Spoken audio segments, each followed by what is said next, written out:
the strength of immunity power.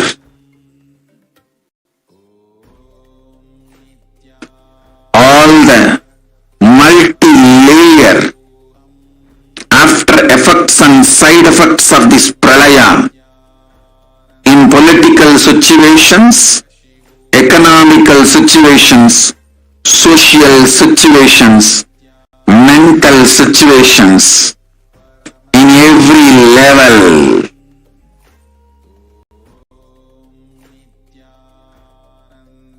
Cannot be described. Wait. This year, focus on keeping yourself alive.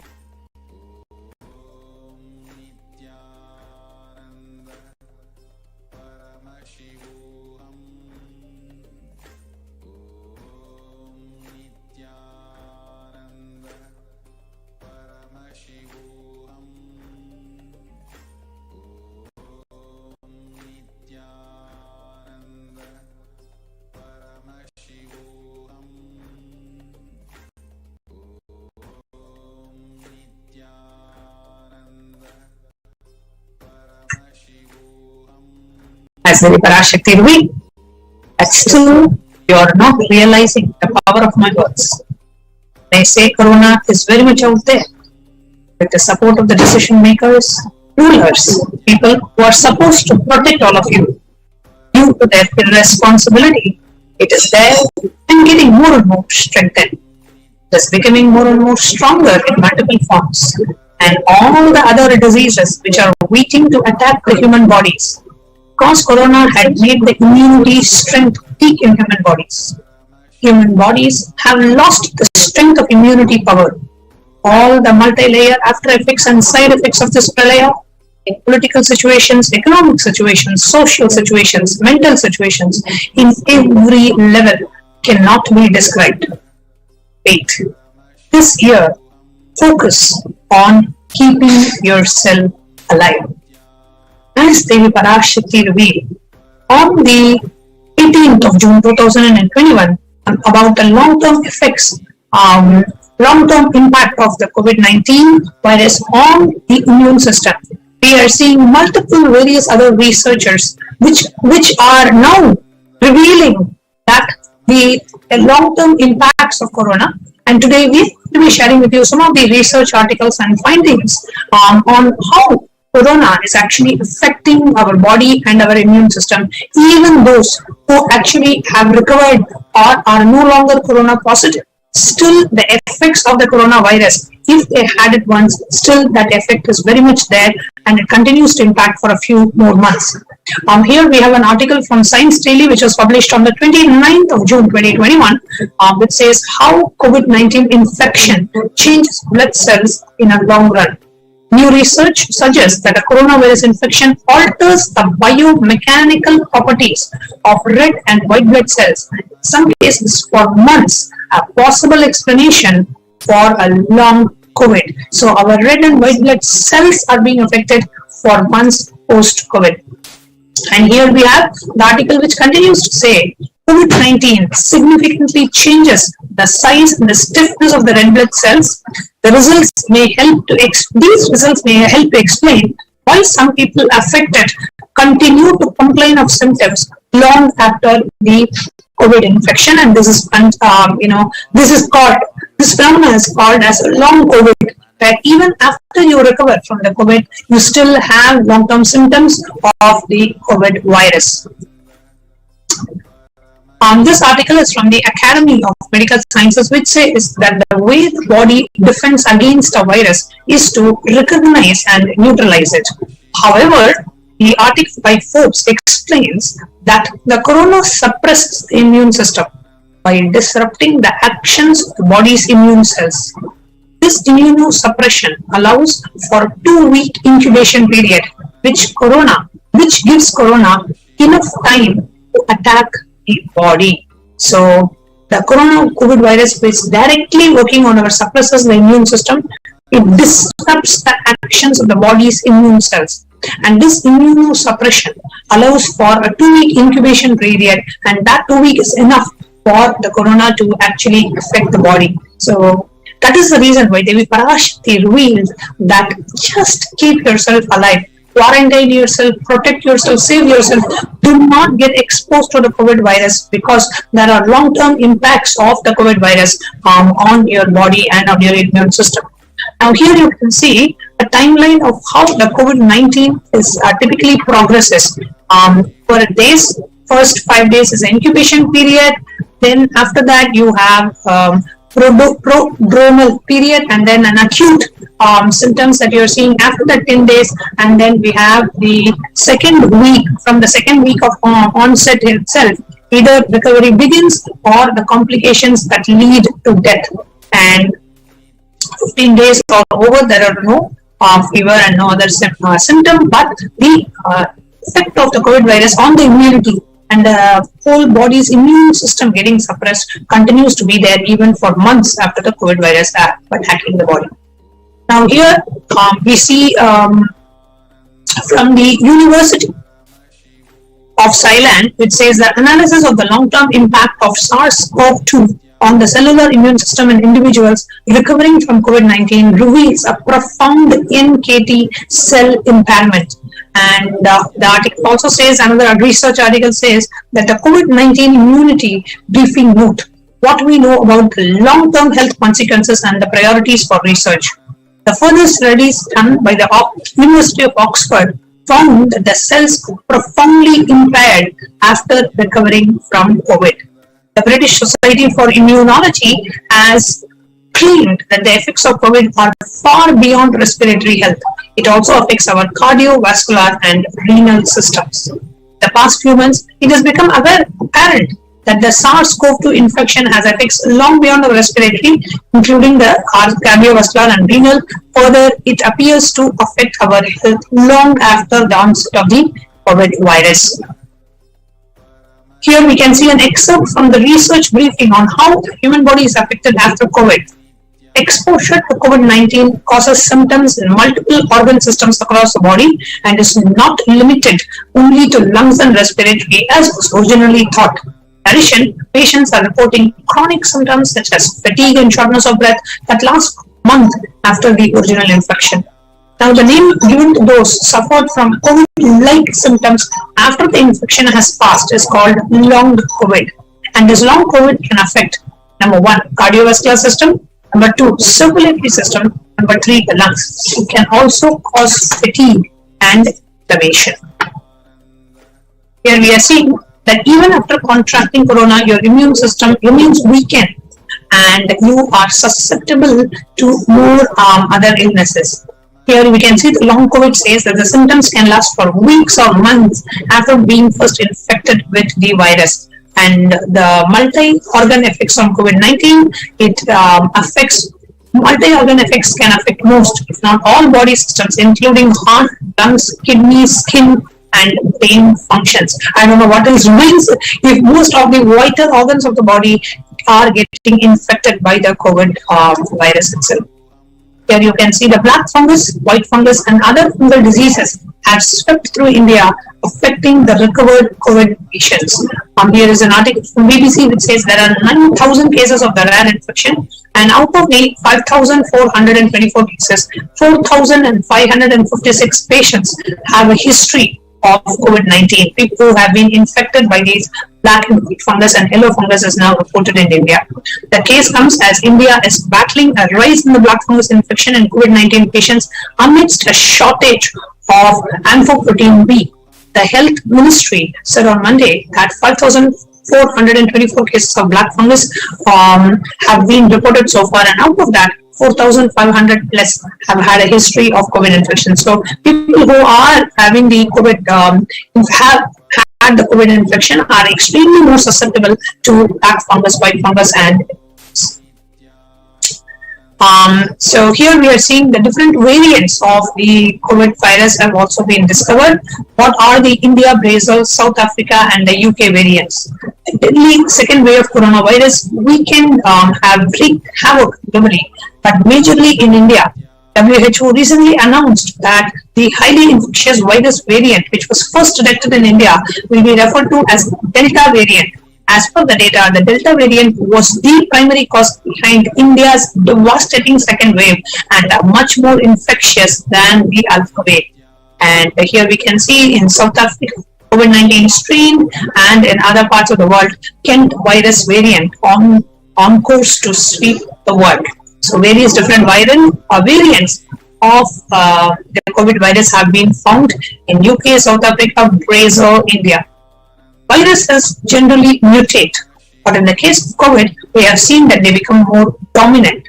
The table shows the variants that have swept the world.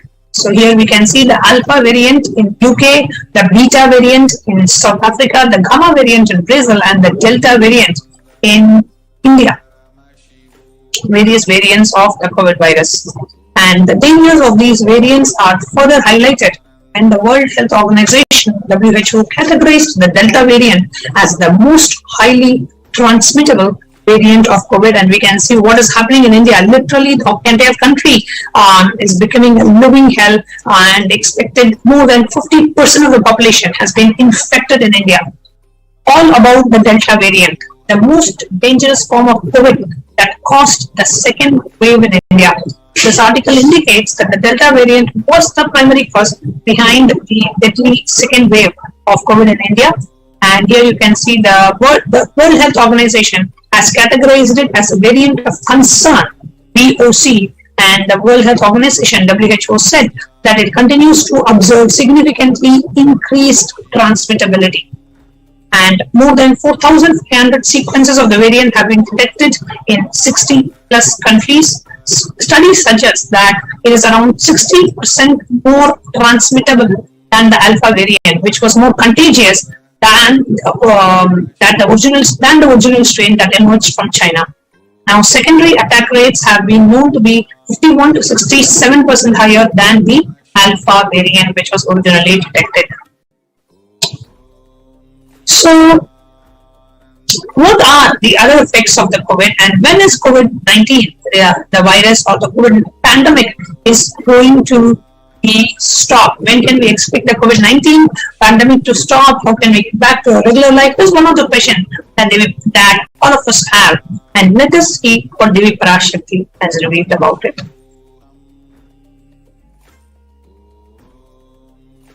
Sharmila, corona ஒழிந்தது.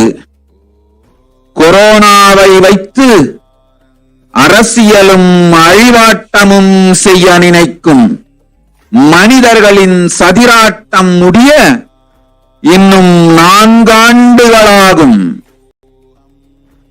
என் பக்தர்களையும் சீடர்களையும் கைலாய வாசிகளையும் நானே காத்துக் கொள்கின்றேன், நானே காக்கின்றேன்.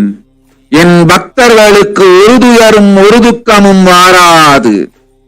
ஆனால் உலகின் இந்த கொரோனாவின் சதியாட்டம் முடிய 4 ஆண்டுகள் ஆகும். 2025 தான் அடங்கும். இது சதியாட்டம், மனிதர்களின் சதியாட்டம்.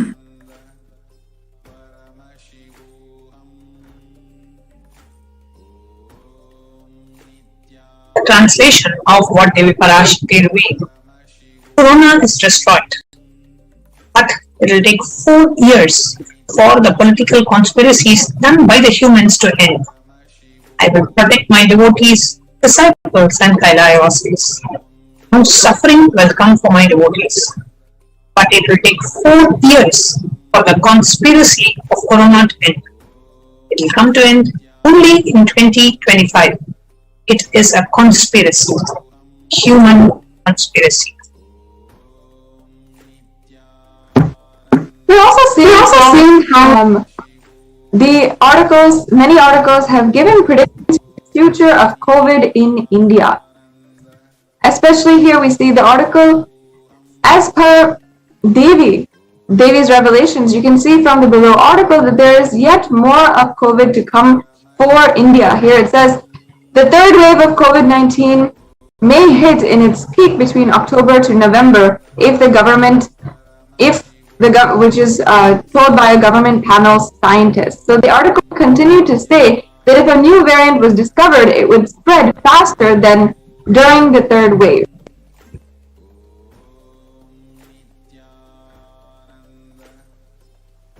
And you can see there are also news articles written by astrologers which can be mapped directly to these revelations. Here we can say when will the pandemic end, and one of the predictions by through the Vedic astrology is saying that the pandemic will have a lasting impact on mankind and out by 2021, but the threat of the current waves cannot be ruled out till at least 2025 is what one of the Vedic astrology is predicting as well. And as per the Devi's revelations directly from the cosmic archives on the COVID ending in 2025, the article states that the pandemic will have a lasting effects on mankind and the chances of future waves cannot be ruled out. So really, with so much more waves of COVID pandemic coming up, what is the best way to protect ourselves?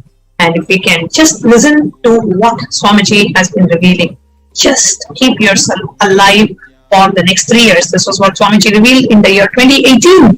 And at that time, we had no clue what was upcoming. But of course, the avatar knows what is coming and what is the most important priority. And this year, the year 2021, the focus of every single human being is just to be alive. So if you have to pause some of your plans and if you want to restart them, please rearrange yourself, reorganize yourself. This year, the only priority is for every one of us to be alive, to stay alive is the only priority. If it means slowing of your business, if it means pausing of your business, shutting down of your business, whatever it is well worth it. We have taken millions of births to achieve this human birth, and in the human birth, we have taken millions of births till we can come to be able to have the darshan of the avatar, which happens once in a few thousand years. So we have that unique opportunity and we cannot waste this human life. And if you are watching this, you are meant to be touched by the grace and the blessings of the Supreme Pontiff of Hinduism. That is why you're even watching and hearing to this message. Just keep yourself alive this year. That is the priority. And if you are in India, Kailasa is the only place today in India that is safe because we are providing the Supreme Pontiff of Hinduism, along with Kailasa, has provided the multi-layer quarantine facility. So where you will absolutely be shielded from anything that's happening in the outer world. And there are 3 layers where before even you can be exposed to something of the outer world. And completely you're provided accommodation free of cost, food free of cost, internet free of cost, and you can just live inside the monastery, live inside the Sarvanyapita of Kailasa, and live in Kailasas in India and protect yourself and your family from the COVID pandemic. Yesterday we heard from the people living inside the COVID care facilities how they are beautifully, the entire family is aligning to spiritual routine, yoga based lifestyle and complete Ayurvedic sattvic food. And this time of the year, this time and the priority to only protect yourself. And if you are in India, rush to the nearest Kailasa where multi-layer quarantine services are available. And you can sign up here in kailasa.org/Kailasa Care. And in the upcoming segments of this program, we will be sharing with you about what are all the different facilities that are being provided in Adi Kailasha and how you and your family can protect yourself from this pandemic. So with this, we will now be moving on to the next segment of the program, which is the offerings. What are the various different offerings that we can do to Devi Parashakti to express our gratitude after a short break?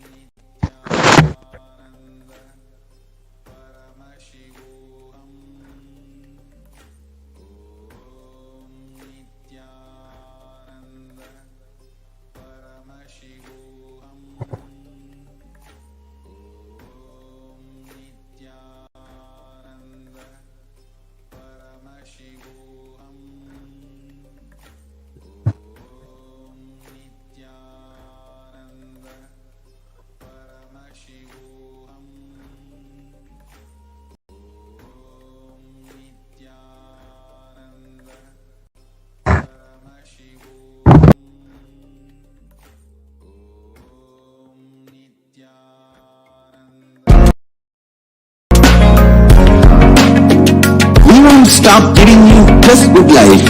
We will literally not stop till you live enlightened life. Manifesting the state of Paramashiva, space of Paramashiva, powers of Paramashiva, being of Paramashiva.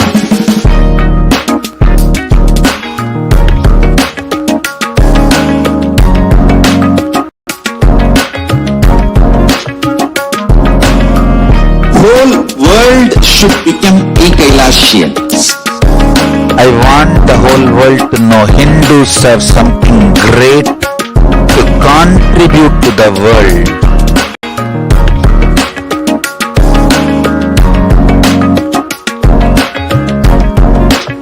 We have something great to contribute to the world. Let us do that.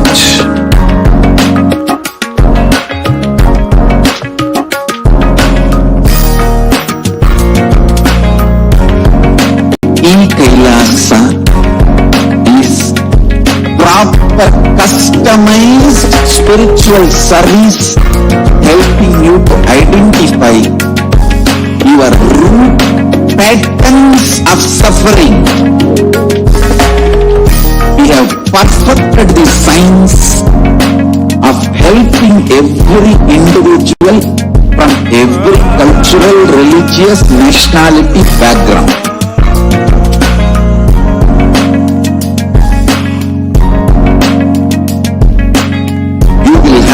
Lowest reactionary assumptions, highest awakened response, alive response for life continues.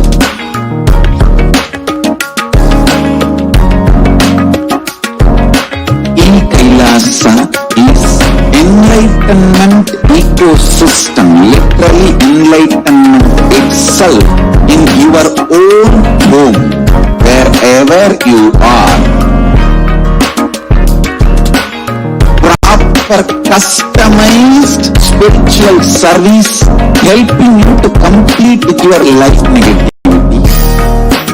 Withdrawal from life, self-hatred, self-denial, self-doubt, so much of tiredness, laziness, we can support you aligning your diet, your attitude, your aptitude, your understanding about life.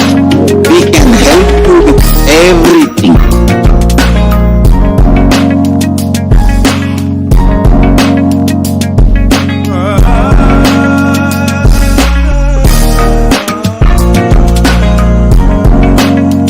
If you are interested in enlightenment, we will immediately bring this to you. If you are not interested, we will explain the whole science, inspire you and make you interested in enlightenment time.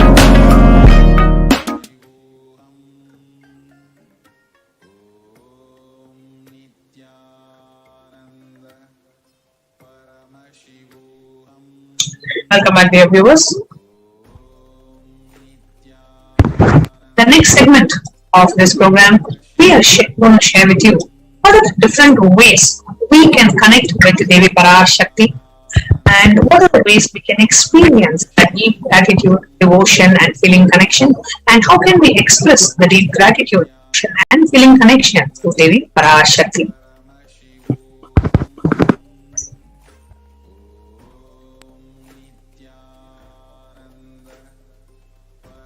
We'll first start with sharing the Shastra Pramana for Akashic Dhyana Shloka.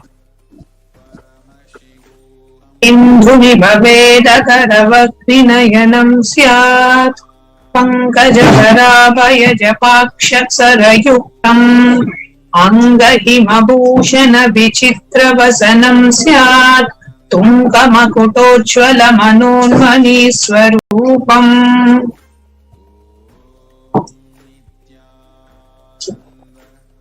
And the English translation, which says beautifully, moonlight face holding the Vedas, the books in hand, fire in eyes, with a lotus flower gracing and blessing hands in one hand with the Japamala, beautifully decorated with the jeweled ornaments in wonderful clothes and shining bright crown. Her name is Manonmani.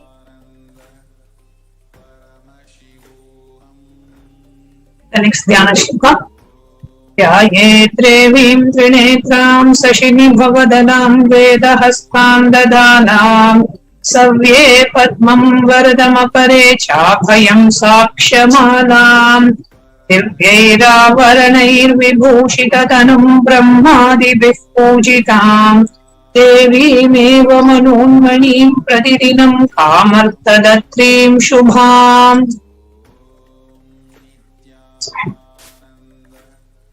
An English translation. I meditate on Devi with 3 eyes, glowing like the moon and holding the Vedas, lotus embracing with blessing and gracing hands. She is wearing beautiful ornaments, worshipped by Brahma and other gods, and she showers the auspicious boons for all actions every day.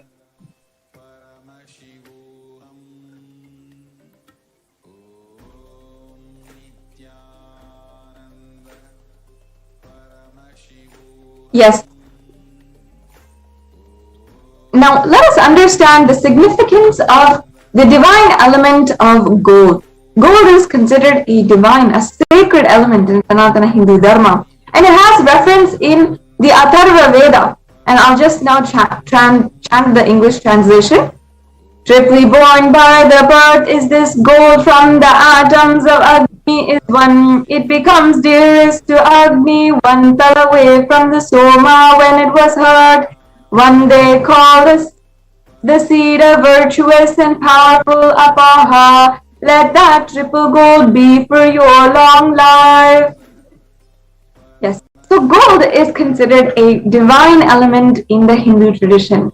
It purifies anything it touches, and it is an element of spiritual significance and great spiritual power of healing and enlightening. The vibration of gold has the power to infuse sattva energy and positive thought currents in anyone who wears it or anyone who operates even in its vicinity.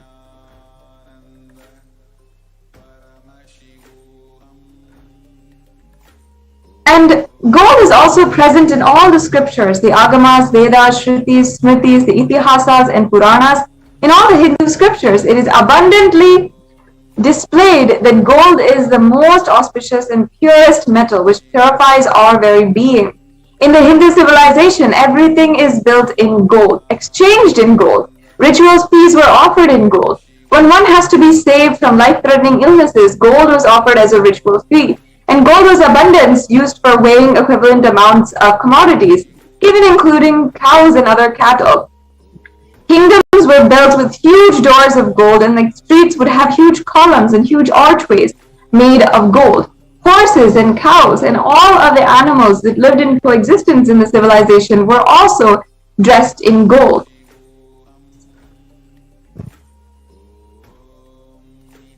And the Hindu civilization thrived on the banks of the rivers of gold. For example, the Indus River was called the Hiranyamaya, the river of gold in the Rig Veda. The river Saraswati was called the Hiranyavartani in the Atharva Veda.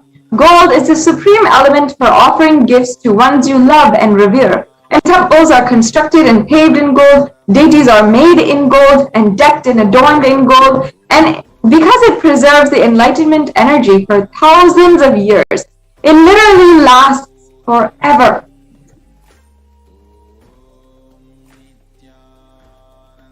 So now we have the first offering of that anyone can offer for any amount, and this offering is available also on the YouTube Super Chat as well as the traditional payment methods. Now, first of all, let me chant the Shastra Pramana for this e-hundi offering. Bhakti Priya Bhakti Ghamya Bhakti Vashya Bhayapaha Shambhavi Sharadaradhya Sharvani Sharmadaini. And the English translation. Devi is fond of true devotion and is realized through true devotion. She can be won over through true devotion and she removes all fear. This is from the Lalita Sahasranama.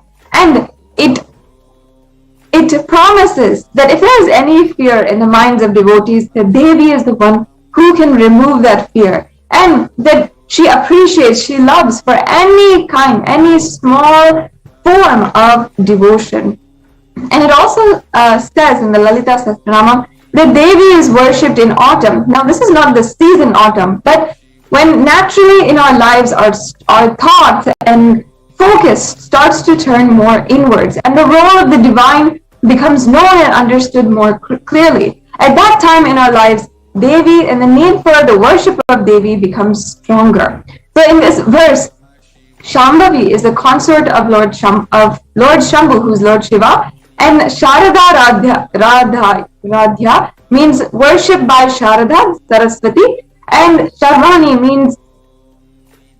means wife of Lord Shiva. And in the Linga Purana, it says that the Lord Shiva is called Sharva in his earth form. Sharmadhaini means Devi who bestows the happiness on the devotees. So you can offer this Ihundi offering for any amount, and you can offer your gratitude and devotion to Devi Parashakti by offering this, and your name will be chanted out during the puja to Devi.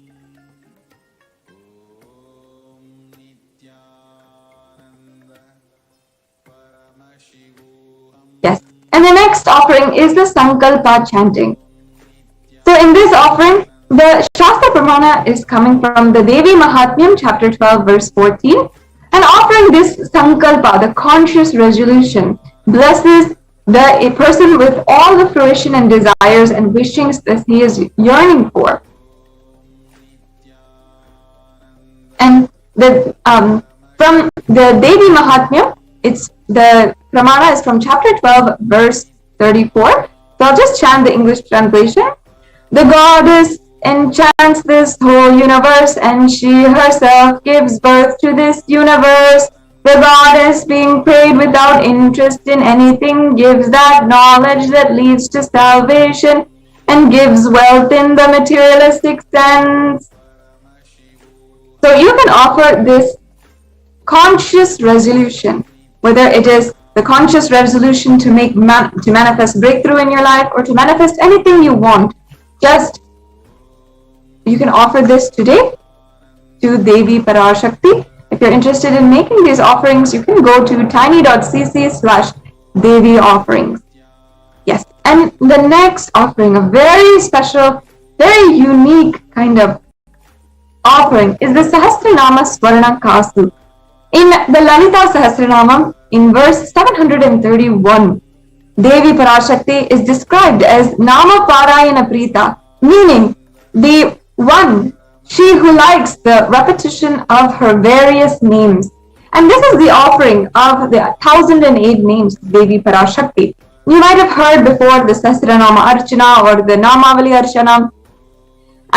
But this is just taking it to the next level, a supreme, most sacred offering of the gold coin, which is inscribed with all the names of Devi, all the 1008 names of Devi. Not only that, this offering is made to the Mahameru of Devi Parashakti, the three-dimensional deity, three-dimensional formation, which is worshipped as the deity and embodiment of Devi Parashakti. So this offering is offering a gold coin inscribed with all of the 1008 names to receive the blessings and to start radiating the Ananta Kalyana Gunas, all of the divine qualities of Devi Parashakti, which are chanted during the Sahasranama Archana. So if you're interested, once again, in making these offerings, you can proceed to tiny.cc/Devi offering. The next offering that is available for each and every one of you to deepen your connection with Devi Parashakti and offer with your utmost gratitude at the feet of Devi Parashakti. Your love, your gratitude is the Mukta Anguti. This is the finger ring, the finger pearl ring of Devi Parashakti. The source of this beautiful offering is from the Meenakshi Pancharatnam. So I'll just be chanting the Meenakshi Pancharatnam. मुक्ताहारनलसत्किरीटं रतनां पूर्णेन्दुवस्तप्रभाम् शिञ्जुन्नूपुरकिङ्किणीमणिधरां पद्मप्रभापासुराम् सर्वाभीतफलप्रदां गिरिसुतां वानरवासेवितां Meenakshi प्रणतोऽस्मि सन्ततमहं कारुण्यवारान्वितमुदिम् I bow down to the goddess Meenakshi, whose crown has garlands of pearls, and the face shining like the full moon, who wears anklets that are studded with gemstones, and the small bells, who shining like the splendor of a lotus, who grants all the wishes, the daughter of the mountain, who is worshipped by goddess Vani and Rama. I remain ever bowing to the goddess Meenakshi, the ocean of compassion. Yes. So in this beautiful offering, you can achieve the grace and blessings. You can receive the grace and blessings of Devi Parashakti and be showered with her compassion and pure love in all your business endeavors, your business ventures. And if you're interested in making this offering today, please proceed to tiny.cc/Devi offerings. We'll also be running through a walkthrough for each and every one of you to understand how you can make these payments, what are the different ways at the end of this segment. So please stay tuned for that also. So we'll go on to the next offering now.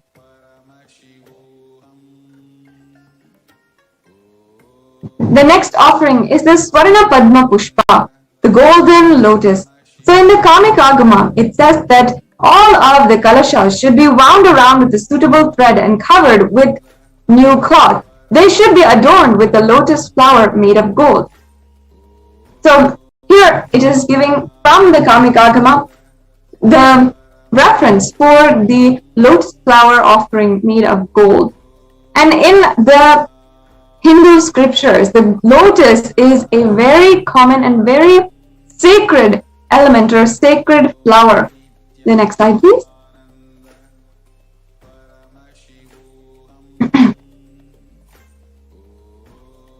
So the lotus is actually used in all of the different forms of worship for its stem, its pericarp, the lotus petals, and the lotus flower as a whole, as well as the lotus leaf. So in this, it is really considered a divine flower. Not only that, in the Hindu scriptures, the lotus is referenced as the Shakti of Paramashiva, which is also called the lotus, and also the base of the Paramashiva linga is a lotus, and also the disciple of Paramashiva is also considered and referred to as a lotus. So today, you can offer the gold lotus in any size which you want and be blessed to have the state, space, and powers and being of Devi in your innermost space amidst any adverse situation in your life.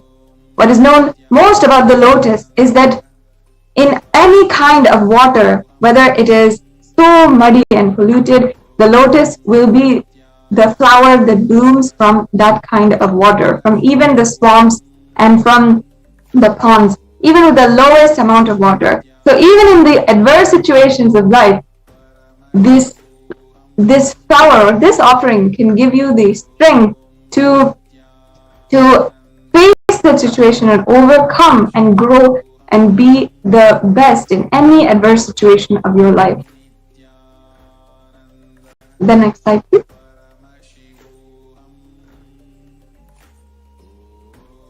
Yes.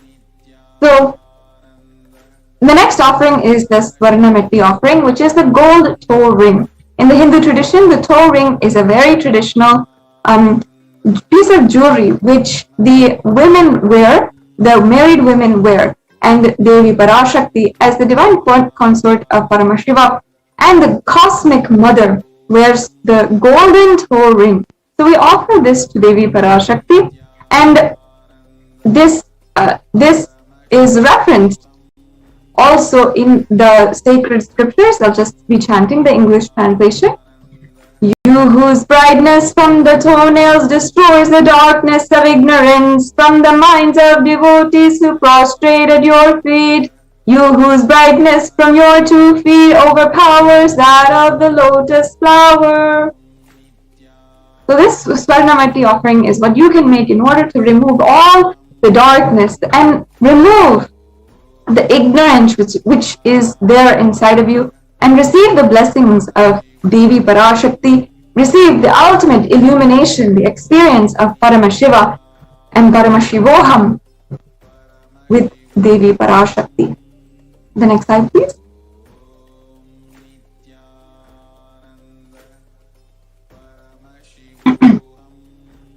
Yes, so offer the toe ring to Devi, adorning her sacred feet, to be in constant gratitude for receiving her blessings, even the most difficult aspects of your life. The next slide, please.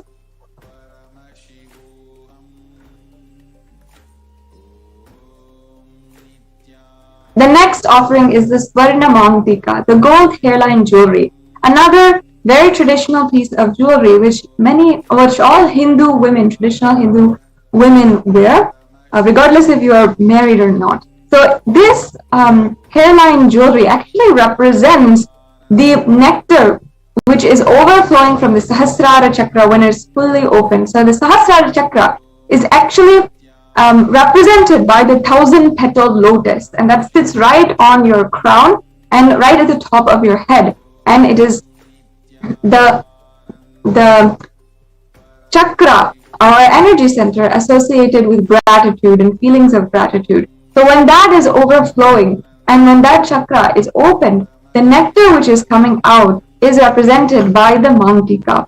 And that mantika is what the Hindu traditional women, and of course Devi Parashakti herself, wears, because it represents the open Sahasrara chakra and the overflowing gratitude. And in fact, in the scriptures, Devi Parashakti is described so beautifully and lovingly as Shuddha Sarabhi Varshani, meaning she who makes the nectar flow in all of our nerves from Sahasrara, she who gives the very pleasant experience of the ultimate.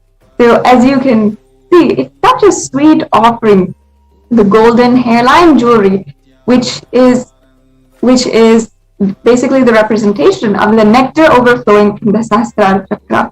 When we offer this offering to Devi Parashakti herself in gold,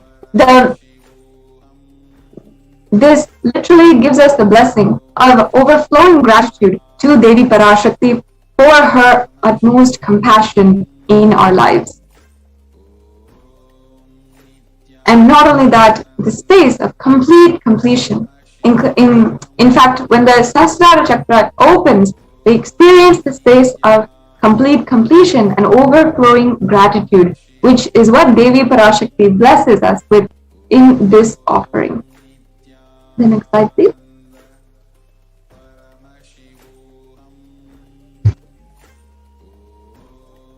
The next offering is the Pratyaksha Pada Puja.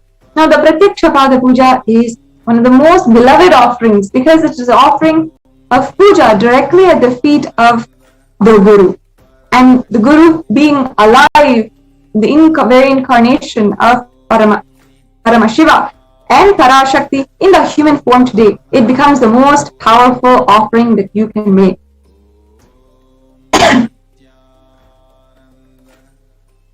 Yes, the English translation of the Shastra Pramana, which we had just chanted before, but I'll chant again, is the illumining splendor of Devi's toenails dispel the darkness of ignorance in the devotees prostrating at her feet. Her feet defeat the lotus flower even in beauty. And also in the Shlokam 83 of the Saundarya Lahari, which states that the nails which have been sharpened by constantly being touched by the crowns of celestial beings, which always prostrate before Devi, the Tamoguna is actually the darkness. And in this stotram, tamas is indicative of ignorance in the minds of devotees, And by constantly prostrating at the feet of Devi, the ignorance is removed and Devi blesses with the ultimate knowledge. Offering this Pratyakshapada Puja is the best offering where you can receive all the auspiciousness and blessings of the Supreme Pontiff of Hinduism himself. And also, as we are coming closer to Guru Purnima, during the Guru Purnima Brahmotsava, which is starting just a few days, and on Guru Purnima day itself, July 23rd, it is a most auspicious time, Muhurta, in order to offer Guru Puja or offer the Pada Puja to the Guru. So, as the embodiment of Paramashiva and Parashakti expressing through us, making these divine cosmic beings available to his form, this is the most powerful offering that you can make, the Pratyakshapada Puja. The next slide, please. The final offering, among many others today, that is available is the Vastra Seva. This Vastra Seva is the Seva of offering the sacred cloth for adorning Devi Parashakti. Yes, we can go on to the next slide.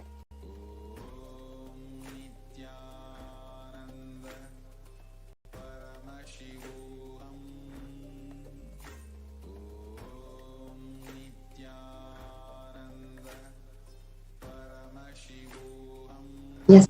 So offering the Vastra Seva will bestow all of the auspiciousness and blessings of the Supreme Pontiff of Hinduism on the Yajaman, on the receiver. So it's one of the most precious offerings that you can make as well.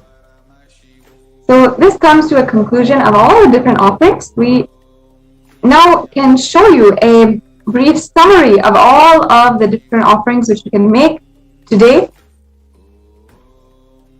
The next slide, please.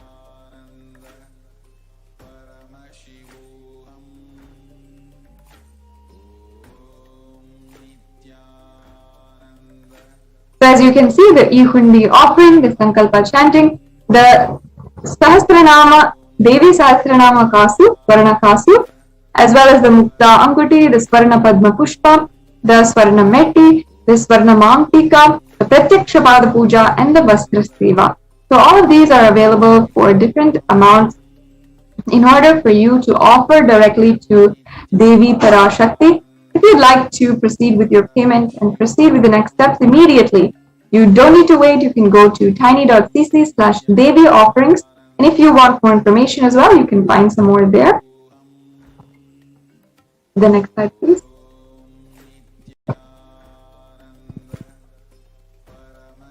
So, yes.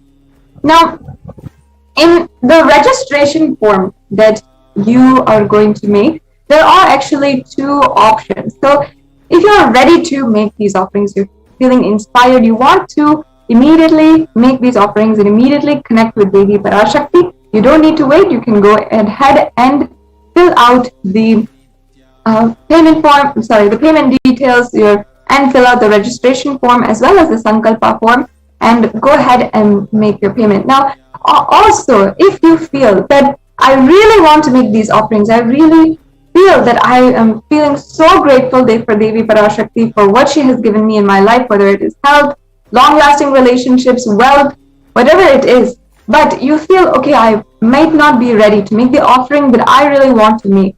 For example, if any of these offerings you wanted to make, but you're not able to manifest that correct amount of money, or you're not able to manifest any other situation in your life right now to align to making that reality manifest in your life, making the reality of offering these sevas manifest in your life, then you can still fill out the registration form.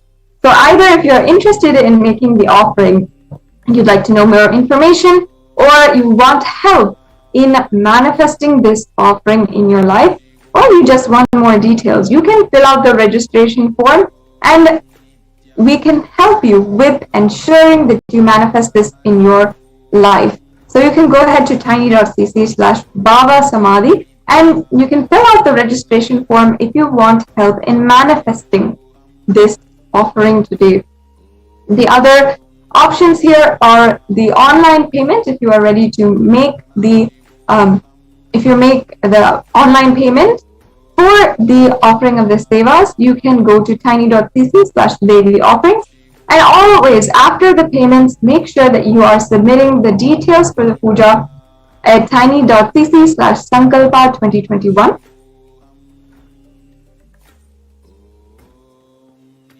And now we'll go through just a brief walkthrough of how you can make your payments, how you can fill out the registration form, the Sankalpa form, and even how to make a donation or make any kind of donation through the YouTube Super Chat. And this is the e-hundi offering. Just like when you go to the temple and you'd like to make an offering, or you like to just offer whatever you can into the hundi of the temple, the e-hundi offering is available on the YouTube Super Chat, and it's very simple, very easy for you to make that offering. So now we'll be right back with you in order to go through the walkthrough and just take you through the steps of making your payments and filling out the registration form for offering any of these sevas.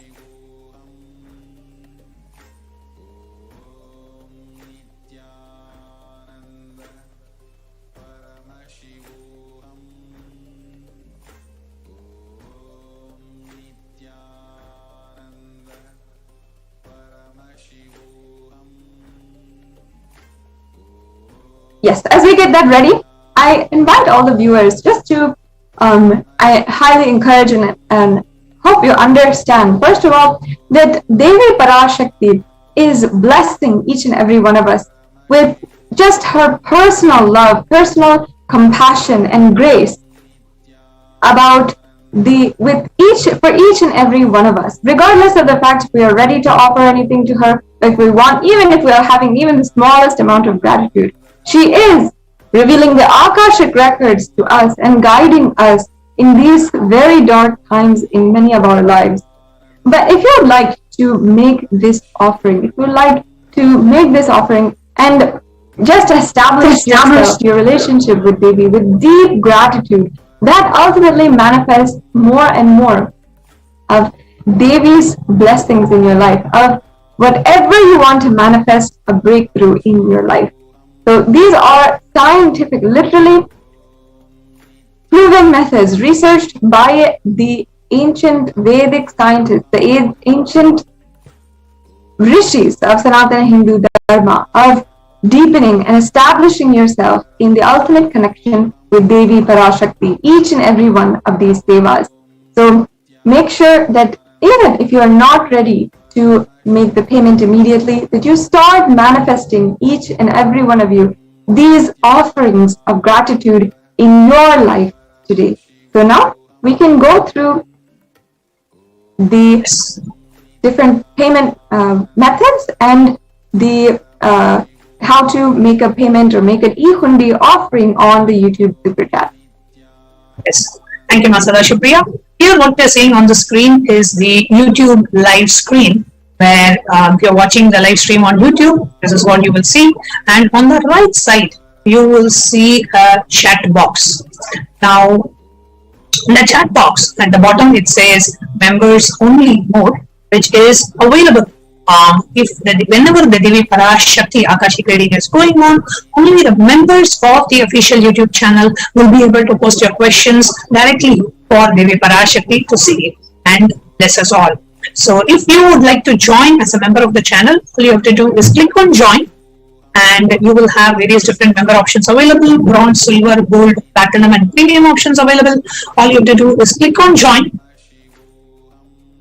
and you can add your credit card or debit card, you can add your PayPal details, and you can go ahead and click on save card, or you can go ahead and become a member of this channel. And after you become a member of the channel, you have an option to contribute to the channel through the YouTube Super Chat or the Super Sticker option. So you can go to YouTube Super Chat or Super Sticker, and you can make your contributions and offer your support to Kailasa. And For those of you who would like to make your offerings to Devi Parashakti, you can go to tiny.cc/Devi-offerings. Now, when you go to tiny.cc/Devi-offerings, here is a page that opens up. Here in the Sevas, you see a list of options, a drop down that are coming up. You can choose what is the offering that you want to do. Say I choose Pratyaksha Pada Puja, then the Guru Purnima is coming up shortly. I want to offer Pratyaksha Pada Puja. I click on that, choose that option, and I click on Add to Cart.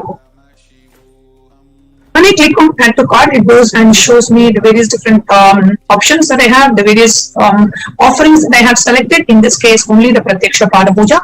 If I want to add any more offerings, I can go ahead and click back. And when I click on the back button in the browser, here you can add any more sevas that are coming up. Let's say I want to go ahead and choose Sankalpa chanting. And I want to do this for, let's 5 of my family members. I increase the quantity to 5. I click on Add to Cart. As you click on Add to Cart, you come down and you click on Proceed to Checkout. When you click on Proceed to Checkout, it goes to the final page. You add the billing details, you add the orders, you add the credit card details. You click on I have read and agreed to the website terms and conditions, and on the right side, you click on Place Order. So you go ahead and place the order for this particular thing. So this is a very easy way for you to go ahead and make an offering to Devi Parashakti. After you go ahead and make the offering, you go ahead and make the online payment. You go to the next form, which is in the scroll in the bottom of the screen, which is tiny.cc/Sankalpa 2021. So right next to that, click on Next, and you can go ahead and enter, read to the terms and conditions. And you click on offering for Devi Parashakti Akashic readings. You scroll down, you click on next. As you click on next, the next page shows the various different offerings. You can choose what offering that you wanted to make your payment for, and you can click on, go ahead and fill the names of your family members whom you want benefited from this Sankalpa offering. So we have 2 steps. One is tiny.cc/Devi-offerings for you to choose which seva you want to do. And the next step is tiny.cc/Sankalpa 2021 to enter the names of the family members whom you want benefited from this offering. So with that, we come to the conclusion of this segment. And we will now be moving on to the next segment of the Devi Parashakti Akashic reading program, which is the administrators of Adi Kailasa will be joining us shortly to share about the multi-layer quarantine facilities in Adi Kailash. And we have live satsang coming up tonight at 10 p.m. Indian Standard Time. So we'll be right back with you after a short break.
Enlightenment signs to the whole world wherever they are, because enlightenment is the birthright of all human beings. Kailasa is responsible to provide that to all human beings.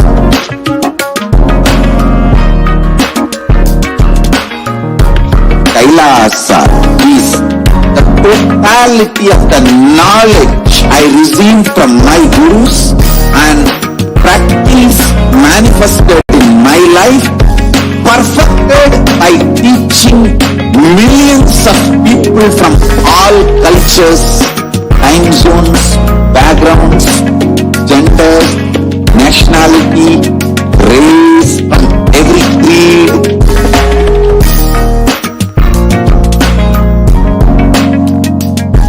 So this absolutely perfected knowledge available to you, served to you in your home without even you moving out of your couch, free of cost.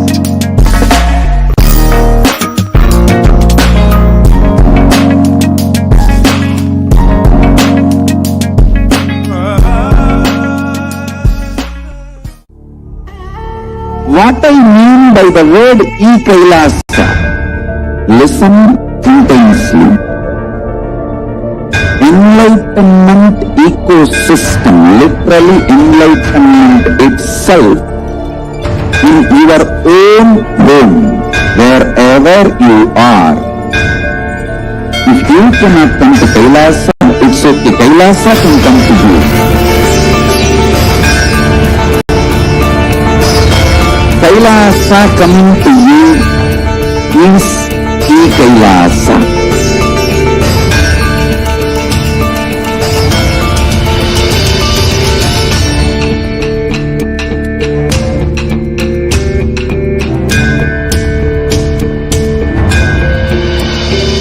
I will revive Hinduism.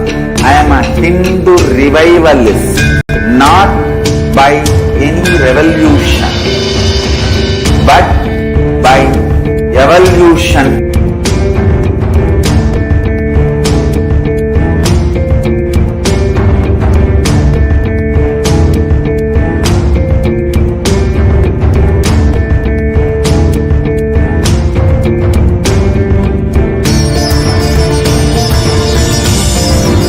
And setting model community.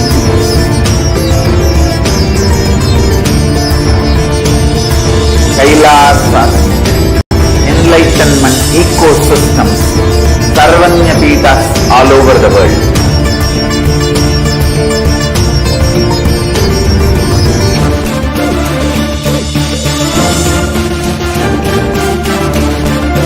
All powerful cognition, knowledge, only when you live power manifestation and possibilities manifestation happens.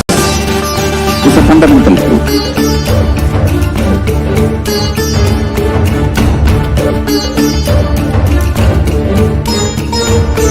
Hinduism cannot live exclusively as one sampradaya. No. All sampradayas of Hinduism is an ecosystem.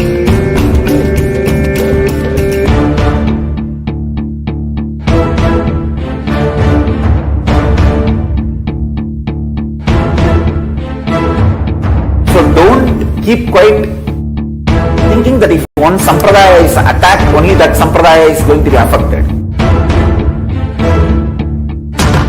All of us are ecosystems.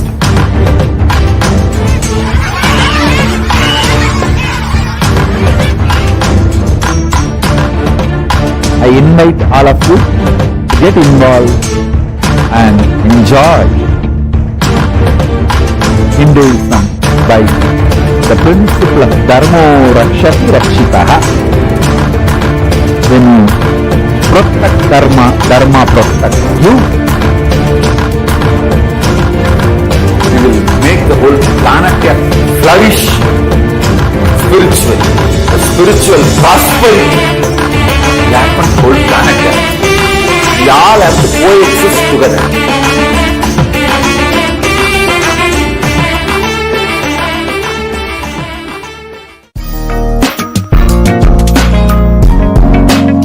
We get you health. We get you ability to build beautiful relationships in your life. we get you direct spiritual support and we make sure you become wealthy.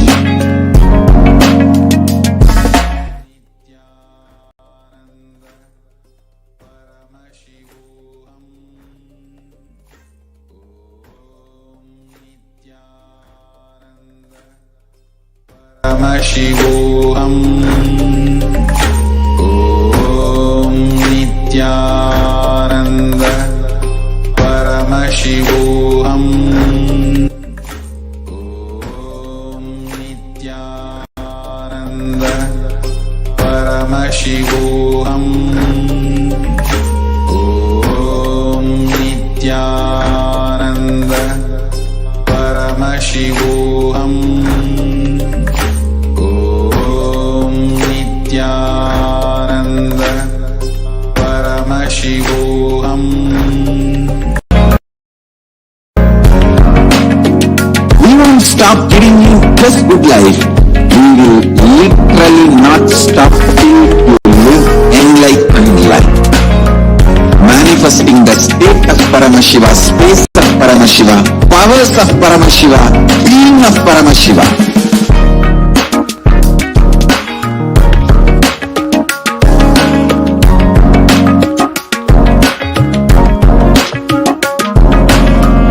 Whole world should become Kailashians. I want the whole world to know Hindus have something great to contribute to the world.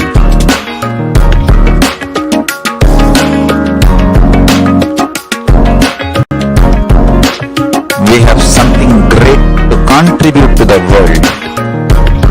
Let us do that.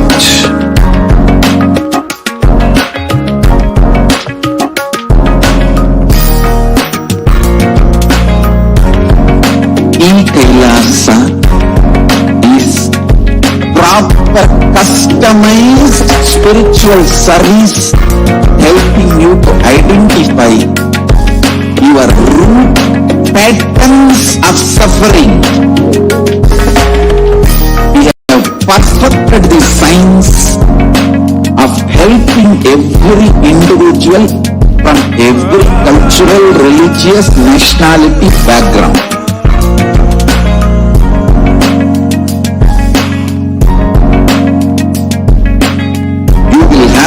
Lowest reactionary assumptions, highest awakened response, alive response for life continuously.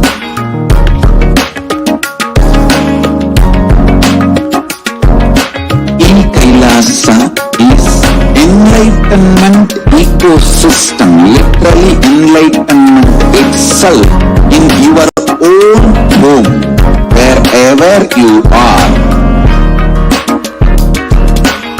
Proper customized spiritual service helping you to complete with your life negativity.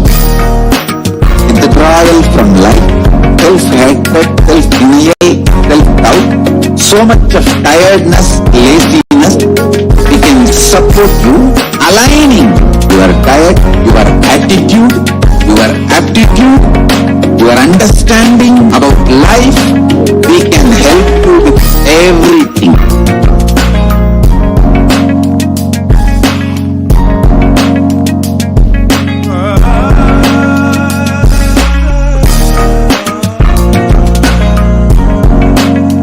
If you are interested in enlightenment, we will immediately bring this to you. If you are not interested, we will explain the whole science, inspire you and make you interested in enlightenment.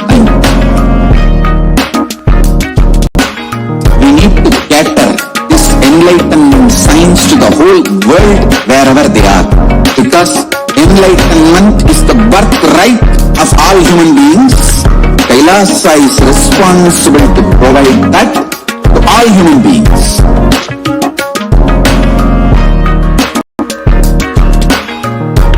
Kailasa is the totality of the knowledge I received from my gurus and practice manifested in my my life perfected by teaching millions of people from all cultures, time zones, backgrounds, genders, nationality, race, from every creed.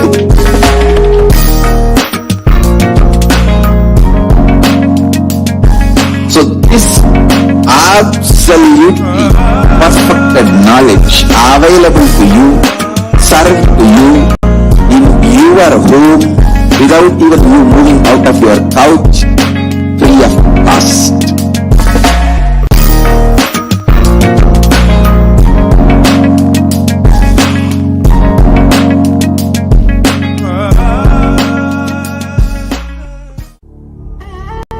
What I mean by the word E-Kailasa, listen intensely. Enlightenment ecosystem, literally enlightenment itself, in your own home, wherever you are. If you cannot come to Kailasa, it's okay. Kailasa can come to you. Kailasa coming to you is E-Kailasa.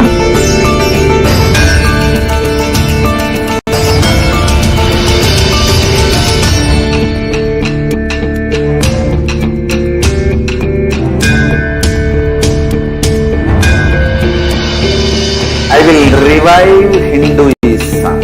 I am a Hindu revivalist, not by any revolution, but by evolution.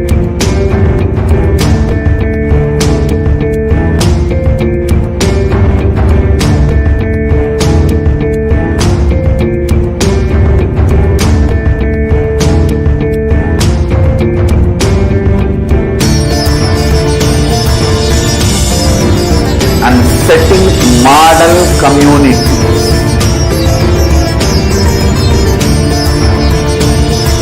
Kailasa, enlightenment ecosystems, Sarvanya Peethas all over the world.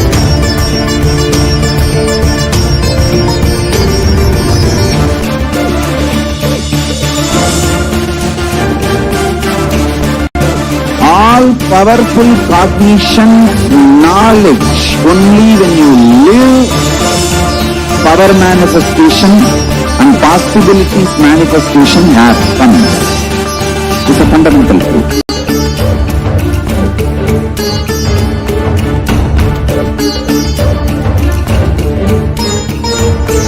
Hinduism cannot live exclusively as one sampradaya. No. All sampradayas of Hinduism is an ecosystem.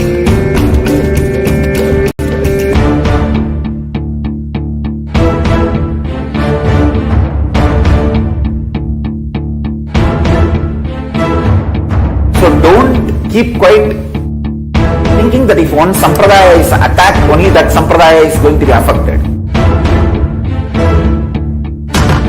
All of us are ecosystem.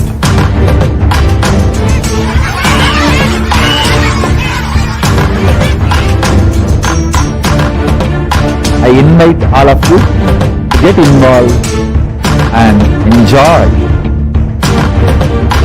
Hinduism by the principle of Dharmo Rakshati Rakshitaha. When you protect Dharma, Dharma protects you. We will make the whole planet flourish spiritually, spiritual prosperity. Happen whole planet. We all have to coexist together.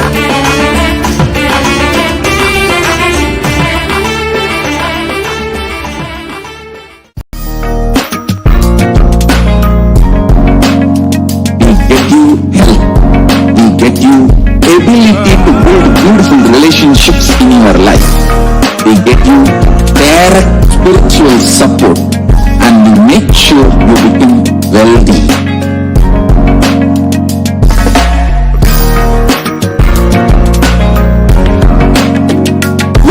Stop giving you just good life.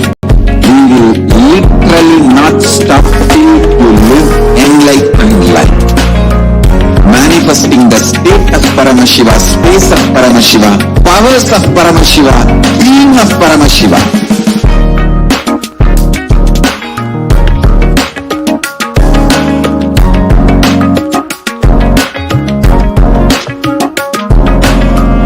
Whole world should become Ekailashians.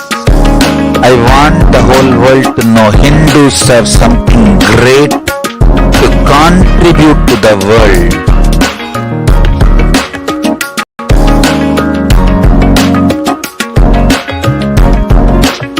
We have something great to contribute to the world.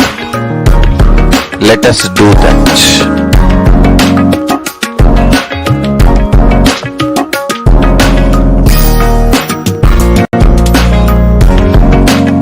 Kailasa is proper customized spiritual service helping you to identify your root patterns of suffering. We have perfected the science of helping every individual from every cultural, religious, nationality background.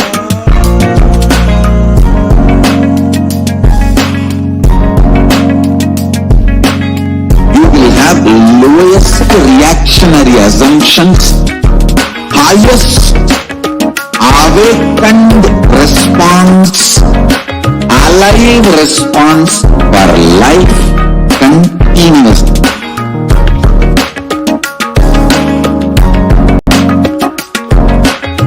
Kailasa is enlightenment ecosystem, literally enlightenment itself in your own home, wherever you are. Proper customized spiritual service helping you to complete with your life negativity. Withdrawal from life, self-hatred, self-denial, self-doubt, so much of tiredness, laziness, we can support you aligning your diet, your attitude, your aptitude, your understanding about life. We can help you with everything.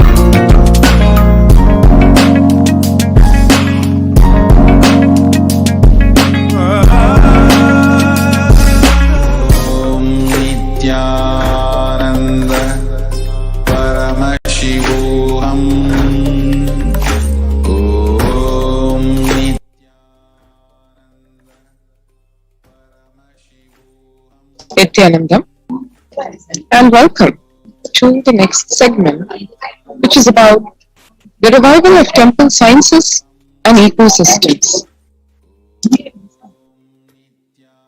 Especially in today's situation, what is the role of temples? How are people being impacted by the lack of availability of temples? In Maharashtra, the famous Shirdi the famous Siddhivinayak temple, as well as the Shirdi Sai Baba temple, ordered to be shut down.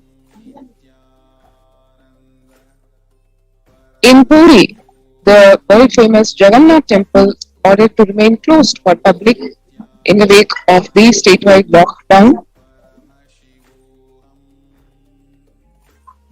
In the capital of Odisha, which is Bhubaneswar, the highest ever single day spike was recorded with over 500 new COVID-19 cases, and the local municipal authorities declared the closure of all religious places including temples. In Uttar Pradesh, the major Mathura temples banned the entry of devotees. Two major temples of the Sapta Devalaya, which is a cluster of the 7 temples in Vrindavan, banned the entry of devotees in view of the rising COVID-19 cases. In Gujarat, the Somnath temple, which has been witness to over 17 invasions by the Mughals itself, way back, this temple that has been standing and revived in history, standing tall as the most attacked and revived temple that closed for darshan in view of the surge of the COVID-19 infections. And in the wake of all this, on one side, temples being closed for entry by devotees, and on the other hand, literally the temples being destroyed. Like one can see here in Tamil Nadu, an ancient temple which is standing as of the Chola era. The temple murtis have been beheaded. You can see here the Shivalinga defiled and thrown on the ground, and literally the deities have been beheaded. The devotee who went to the temple was shocked to find all the murtis in the temple in this state, and he's lodged a complaint with the local police. But what can be done? The damage is done. The Kailasanath temple in a village in Pudukkottai. This is the same temple. It is said to belong to the era of Chola II. With Paramashiva as presiding deity, the temple was housing other deities like Ganesha, Parvati, Murugan, Krishna and Nandi. And all these murtis discovered in this shocking state. And in the face of all this, what is the temple experience one sees in the various de facto spiritual embassies of Kailasa across India and across the world? Now, in the times when COVID-19 is rampant and the ancient temples are in a lockdown because of the widespread corona disease, the devotees of these temples were visiting and having darshan of their gods and goddesses for thousands of years. Yet, all these ancient sacred sentiments have come to a harming halt after the lockdowns have taken place. The religious fervor of the devotees is being lost due to the pandemic.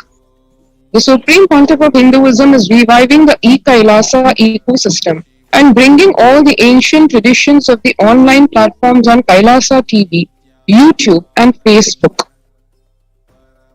In a time of absolute need, when people at large are experiencing such heavy levels of stress, depressive disorder, anxiety, temples are the fundamental support system for any practicing Hindu, even in the times of peace.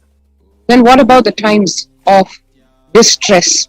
And in the time of this global pandemic, when physical temples have been forced to shut down, Kailasa, in its most unique way, is contributing in the form of opening e-Kailasa ecosystems and without any compromise done to the rituals, to the practices, the injunctions in the Veda Agamas. All the ancient traditions are now being made available on online platforms and various social media, and the gates literally for praying to the literally living deities in the form of Archavataras has been opened by Kailasa.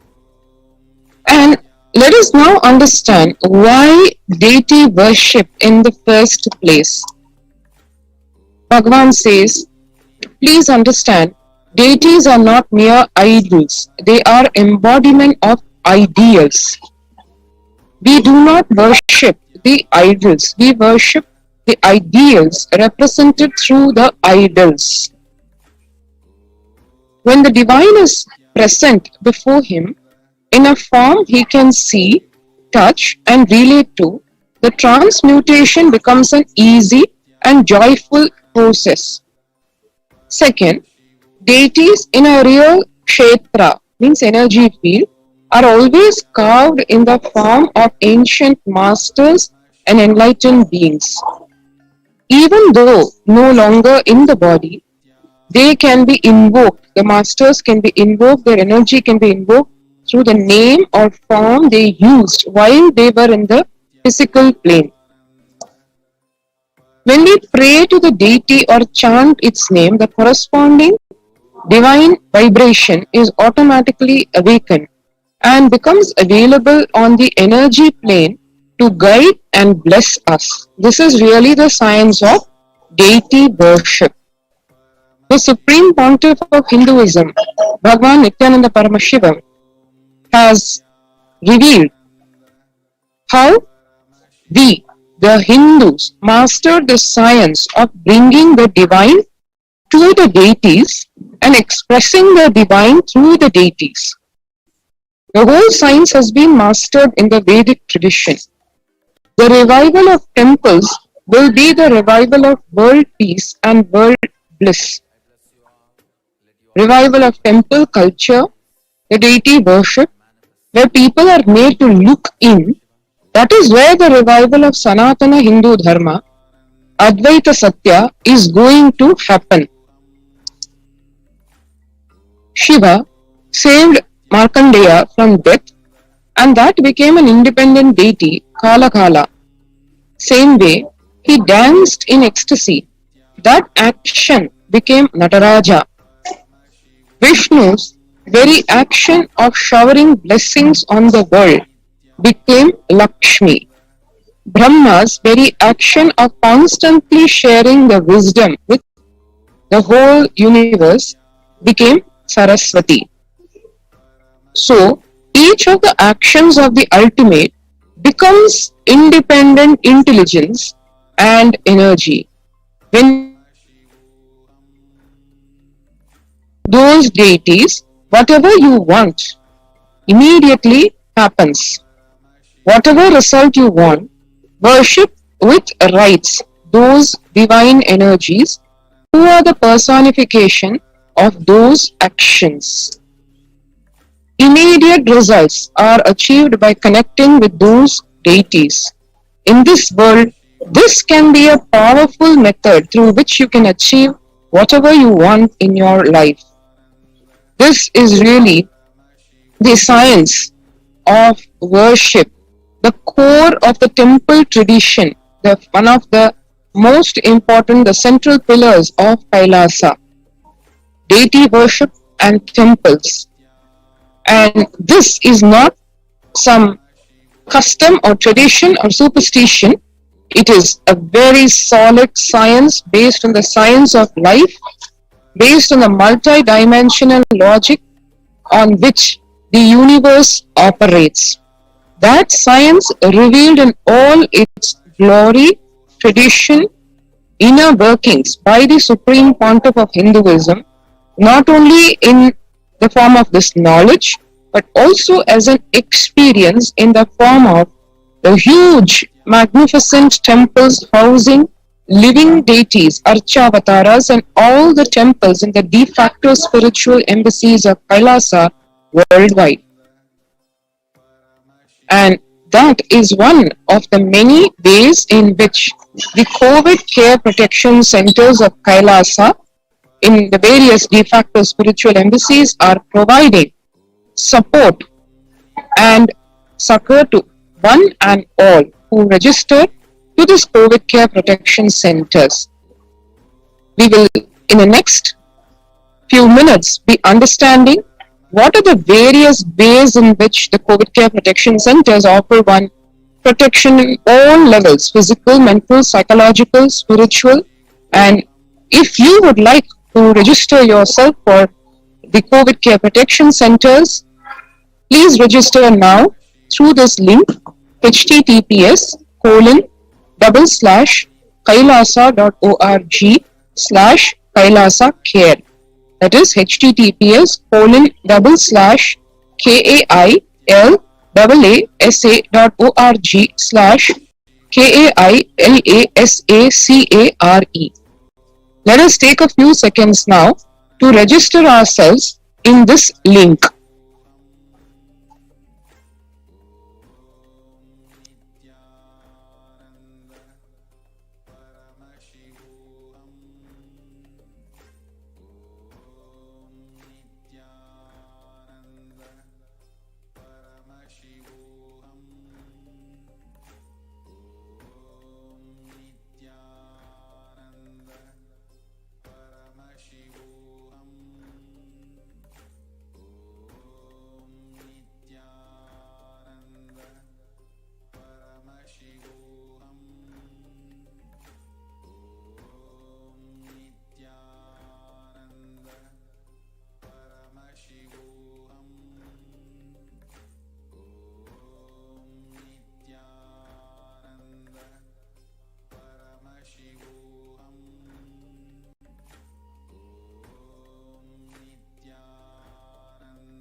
you are interested in enlightenment, we will immediately bring this to you.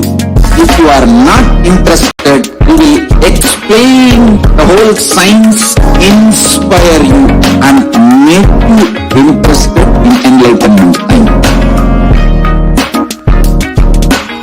We need to cater this enlightenment science to the whole world wherever they are, because enlightenment is the birthright of all human beings. Kailasa is responsible to provide that to all human beings.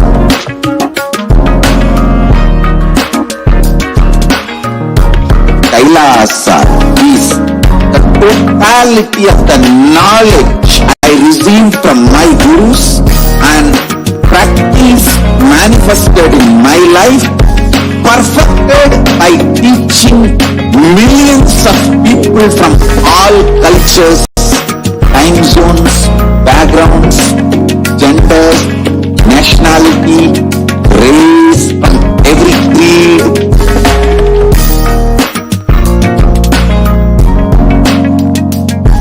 So this absolutely perfected knowledge available to you, served to you in your home without even you moving out of your couch, free of cost.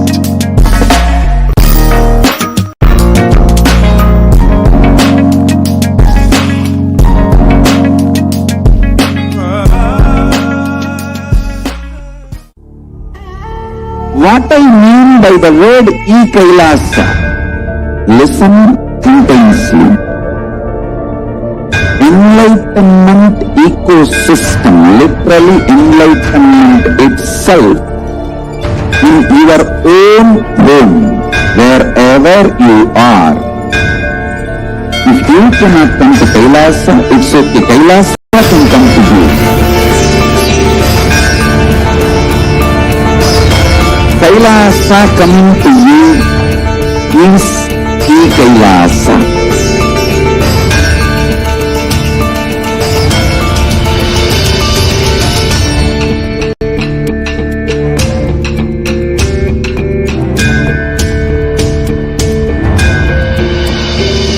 I will revive Hinduism.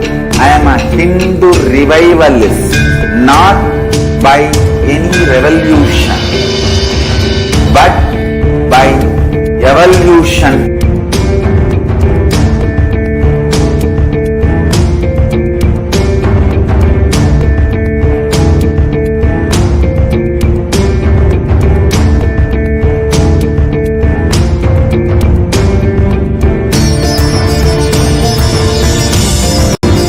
And setting model community.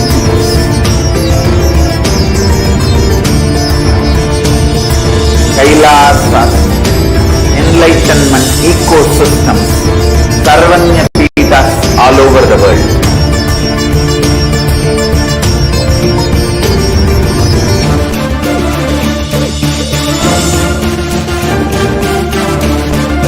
All powerful cognition, knowledge, only when you live power manifestation and possibilities manifestation happens. It's a fundamental truth.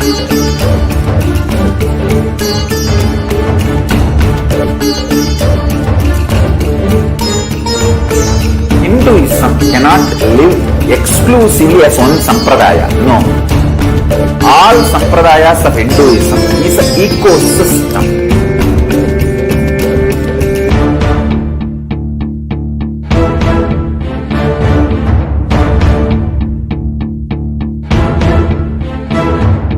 So don't keep quiet thinking that if one sampradaya is attacked, only that sampradaya is going to be affected.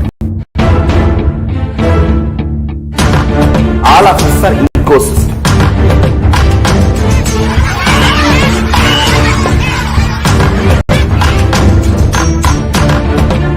I invite all of you to get involved and enjoy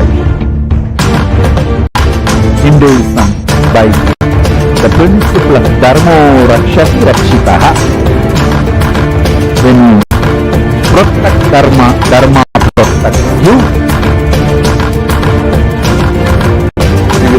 the whole planet can flourish spiritually. The spiritual prosperity will happen to the whole planet can. We all have to coexist together.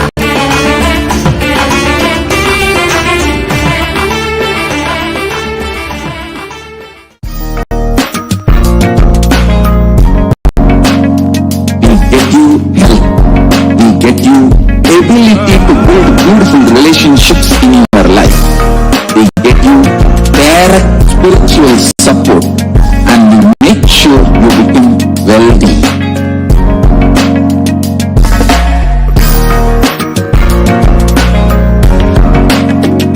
We won't stop giving you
Next segment, we are going to see the contributions from Kailasa's temple ecosystems. Kailasa is a place where everything related to super consciousness is revived. All these sampradayas, all these spiritual ecosystems created for enlightenment will be revived and established in such a way that it never gets lost again. They're forever serving the humanity.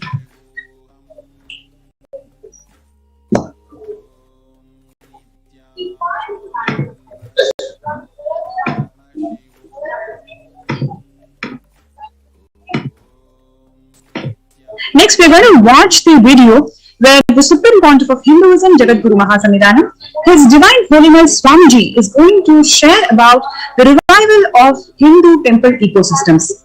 Stay tuned, we'll watch the video and we'll be right back. I am going to revive Hinduism by setting up a model community, enlightenment ecosystem. I am going to create absolutely from the scratch newly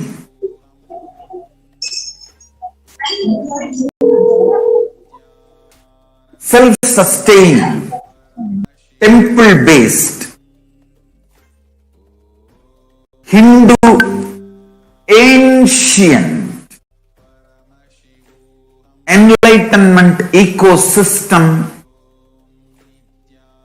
and civilization based on that. Understand? Kailasa is reviving the ancient Hindu enlightened civilization.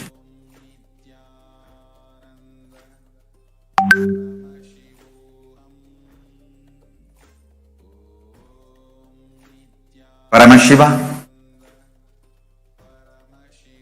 himself manifested this Kailasa Mandala, the enlightenment ecosystem, and the lifestyle. I am going to revive this whole enlightenment ecosystem, Kailasa, by creating a model Kailasas all over the world.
I am going to revive Hindu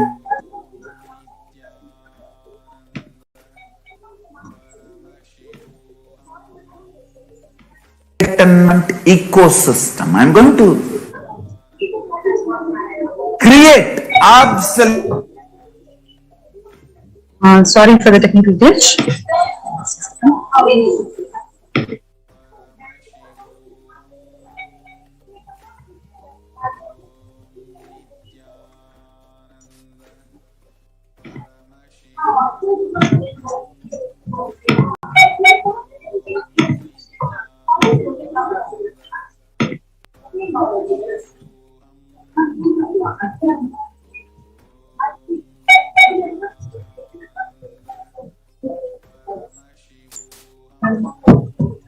Yes.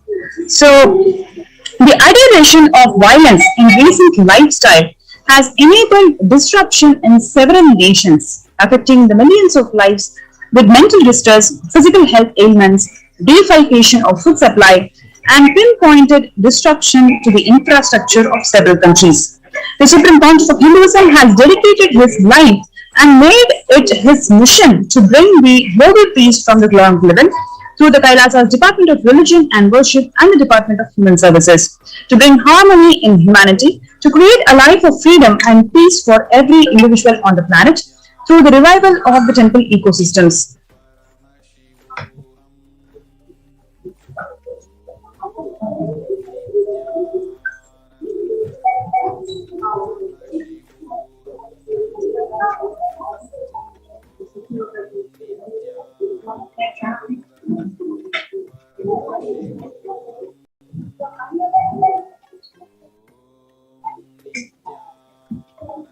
Joshua Gordon, the director of National Institute of Mental Health, has told that he grouped the protective influences on mental health on the following factors. Number one, the individual factors such as microbiome, the natural and built components that includes the green spaces, housing and highways, which may play a very important role in health disparities, social factors like family structure, poverty and other social determinants of health. From 1994 to this date, the Supreme Pontiff of Hinduism has worked tirelessly in the revival of the temple ecosystems globally.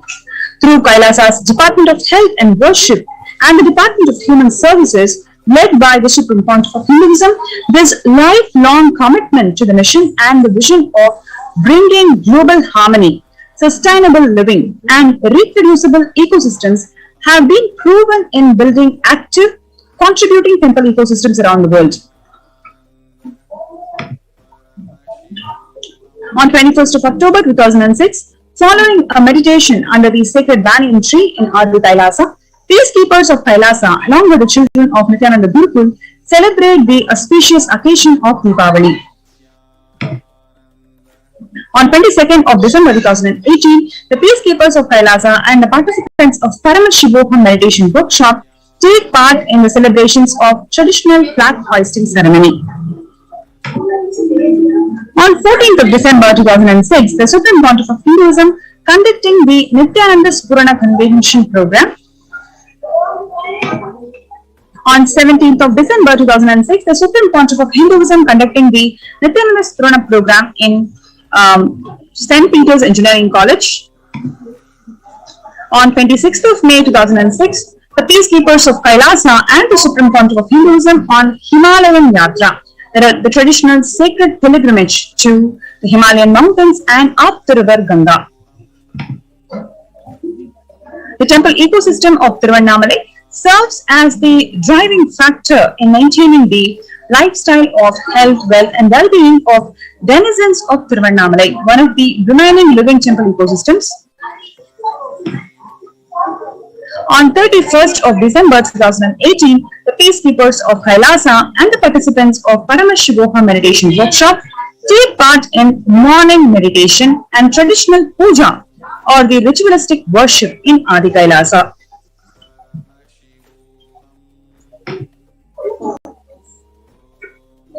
On 17th of August 2014, the distribution of sweet butter as the part of Krishna Janmashtami celebrations, the celebration of Lord Krishna's birth in Adi Kailasa.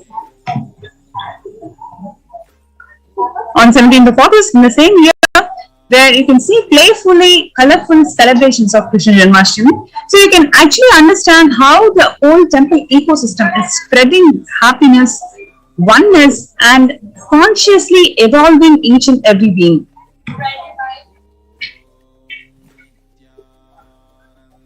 As part of the Krishna Janmashtami celebrations, the peacekeepers of Kailasa are distributing free organic food to the public. On 11th of September 2016, the peacekeepers of Kailasa, led by the Supreme Pontiff of Hinduism, take part in Kara Seva, the voluntary contribution of physical service towards the cleaning and construction of the sacred Hindu temple.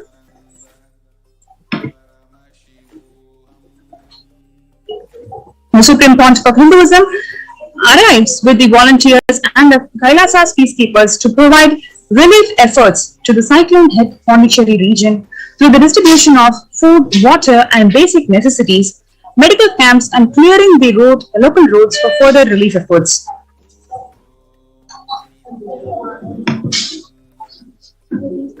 On 4th of January 2012, the Thane food relief food preparations in Pondicherry. On 3rd Jan 2012, Thane flood relief medical camps. Next, we see the Kailasa's ecosystems around the world, which is established in all the global continents. Kailasa in Tiruvannamalai as a traditionally being passed on to the hands of the Supreme Pontiff of Hindus by his Guru, Mata Vidvanandapuri.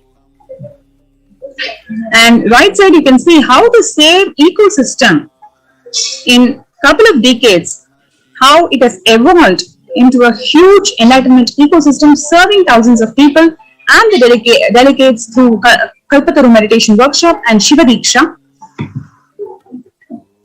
You can see in 2011 in Kailasa and Tiruvannamalai, the Supreme Pontiff of Hinduism himself serving the Annadan.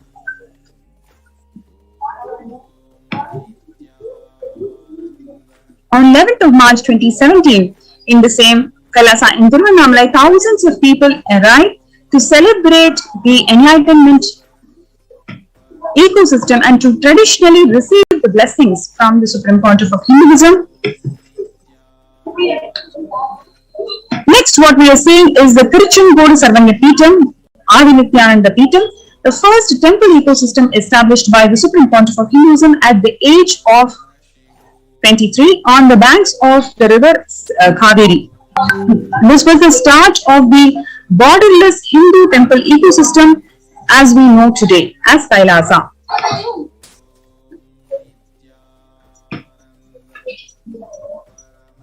After having a vision of the sacred banyan tree, the Supreme Pontiff of Hinduism had established the Adi Kailasa temple ecosystem with the same banyan tree at its heart, the main headquarters of Kailasa. Through the living stream, through the live stream of the sacred banyan tree and the deities, the temple ecosystems of Adi Kailasa is being continuously available to one and all from wherever they are.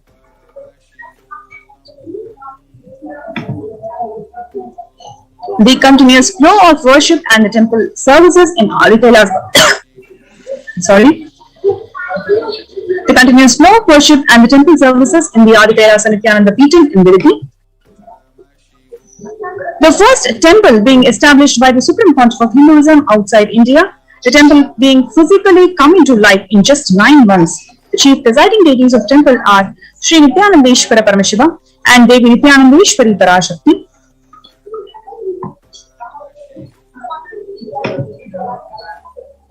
And next, what we are seeing is the Los Angeles temple that was inaugurated first in 2005, and that houses the largest Shivalinga and Rajarajeshwari Devi in North America.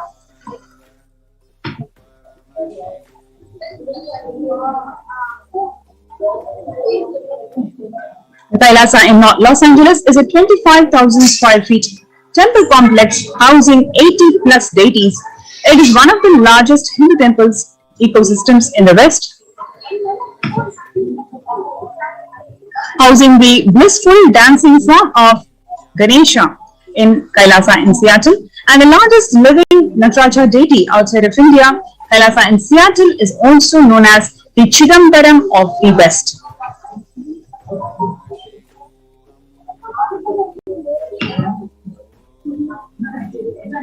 Next, what we are seeing is the Kailasa in San Jose, California, which was inaugurated in 2009. Kailasa in San Jose radiates the energy of Madurai Meenakshi Temple. The chief presiding deities of the temple are Devi Meenakshi, the Shivalinga, Lord Nityanandeshwara and Devi Nityanandeshwari, which have been created, installed and energized by the Supreme Pontiff of Hinduism himself.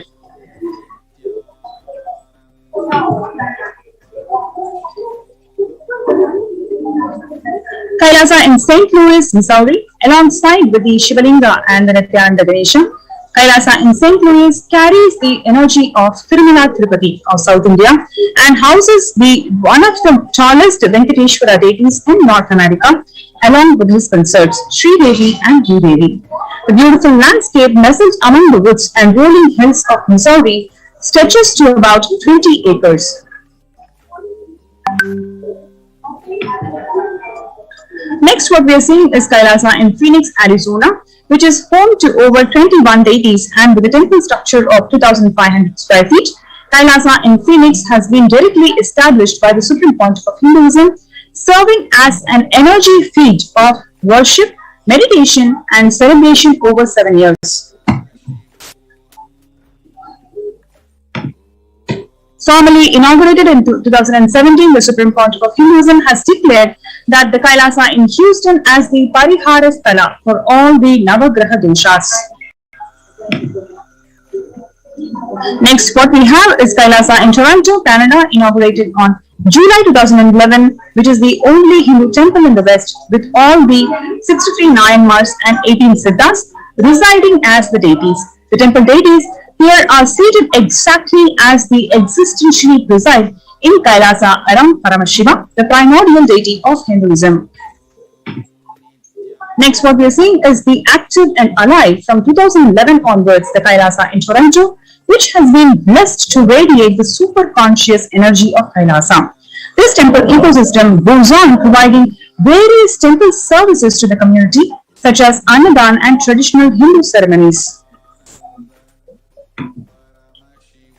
Kailasa's Department of Religion and Worship, the Department of Human Services, and each of Kailasa's temple ecosystems consider the right of happiness to be the highest fundamental right of all the human beings. The ultimate goal of Hinduism and the Kailasa, led by the Supreme Pontiff of Hinduism, is the material and spiritual well-being and prosperity of humanity.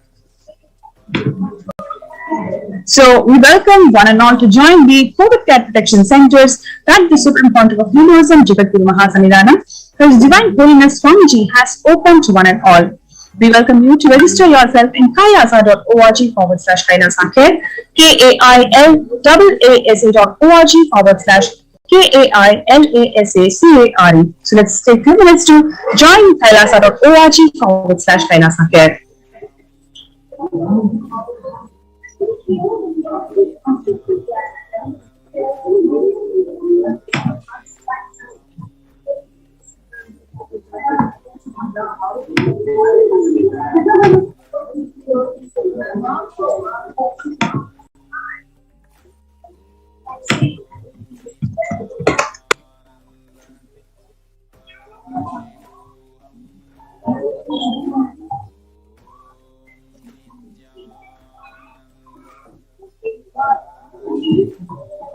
Literally not stop till you live enlightened life. Manifesting the state of Paramashiva, space of Paramashiva, powers of Paramashiva, being of Paramashiva.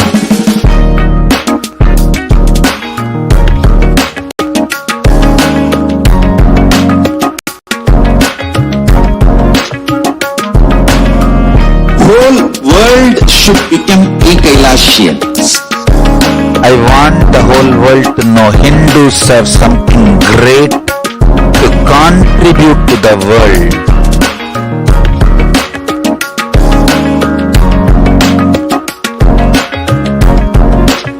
We have something great to contribute to the world.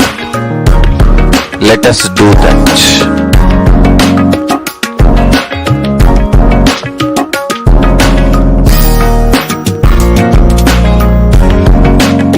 Kailasa is proper customized spiritual service helping you to identify your root patterns of suffering.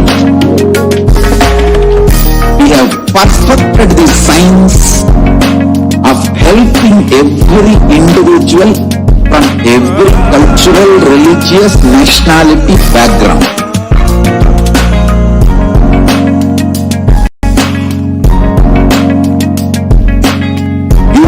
Lowest reactionary assumptions, highest awakened response, alive response for life continuous.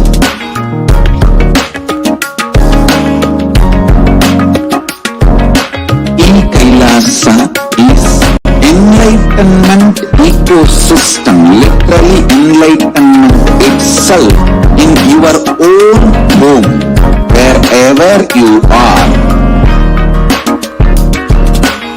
Proper customized spiritual service helping you to complete with your life negativity. Withdrawal from life, self-hatred, self-denial, self-doubt, so much of tiredness, laziness, we can support you aligning your diet, your attitude, your aptitude, your understanding about life. We can help you with everything.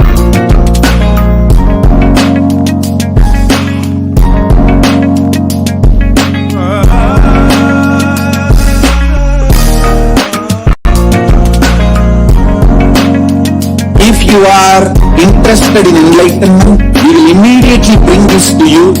If you are not interested, we will explain the whole science, inspire you and make you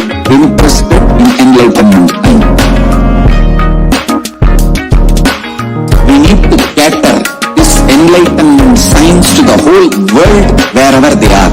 Because enlightenment is the birthright of all human beings. Kailasa is responsible to provide that to all human beings.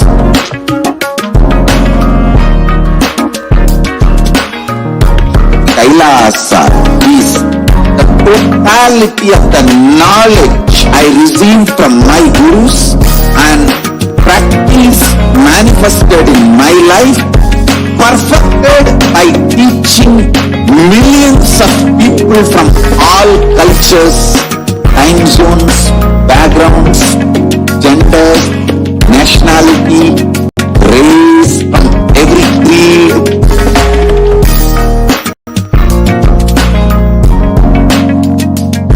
So this absolutely perfected knowledge available to you, served to you in your home without even you moving out of your couch, free of cost.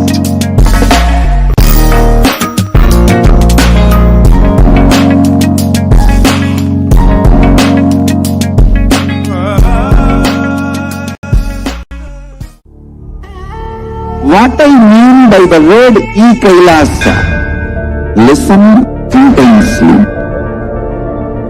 Enlightenment ecosystem, literally enlightenment itself, in your own home, wherever you are. If you cannot come to Kailasa, it's okay. Kailasa can come to you. Kailasa coming to you is E-Kailasa.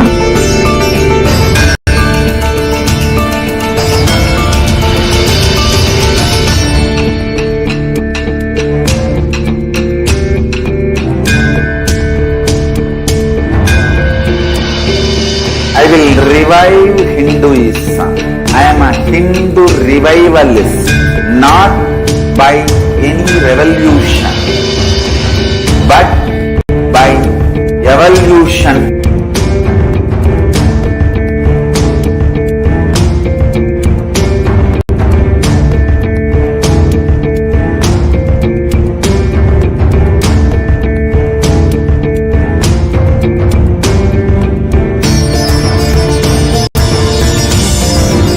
And setting model community.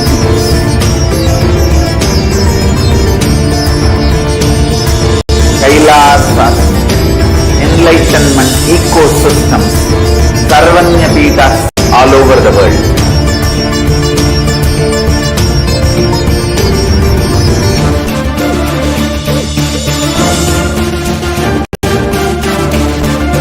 All powerful cognition, knowledge, only when you live power manifestation and possibilities manifestation happens. It's a fundamental truth.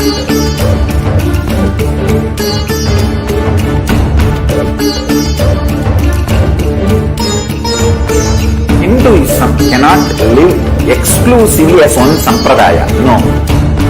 All sampradayas of Hinduism is an ecosystem.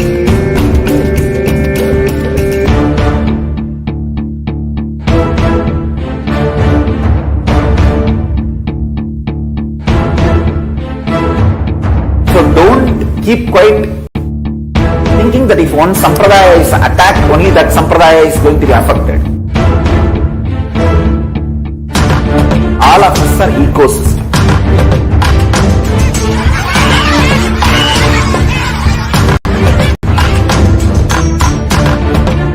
I invite all of you to get involved and enjoy Hinduism by the principle of Dharmo Rakshati Rakshitaha. When you protect Dharma, Dharma protects you. You will make the whole planet flourish spiritually. The spiritual prosperity happens whole planet. We all have to coexist together.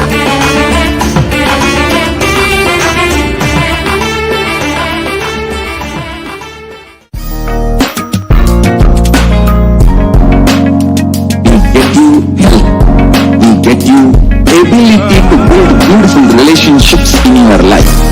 They get you direct spiritual support and will make sure you become wealthy.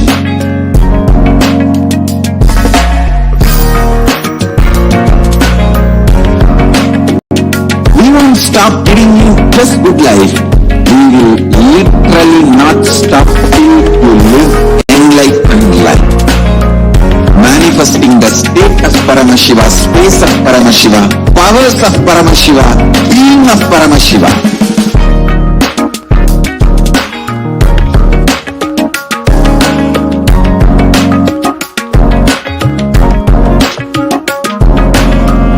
Whole world should become Ekailashians.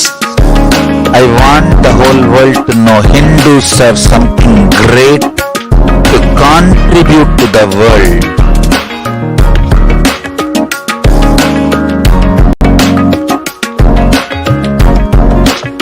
We have something great to contribute to the world. Let us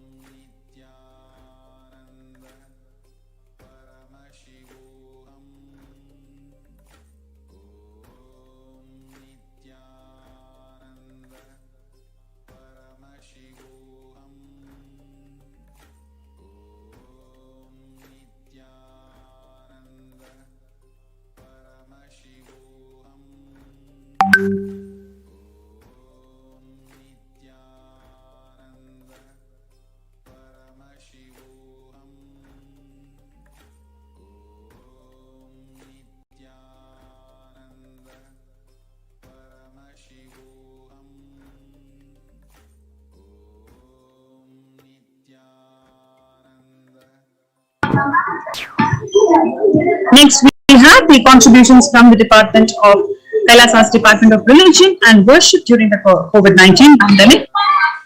So, what we have seen in the initial part of the presentation is how the temples all around the world has been closed because of ongoing pandemic, and how the Hindus are left with no place for them to go and offer their prayers.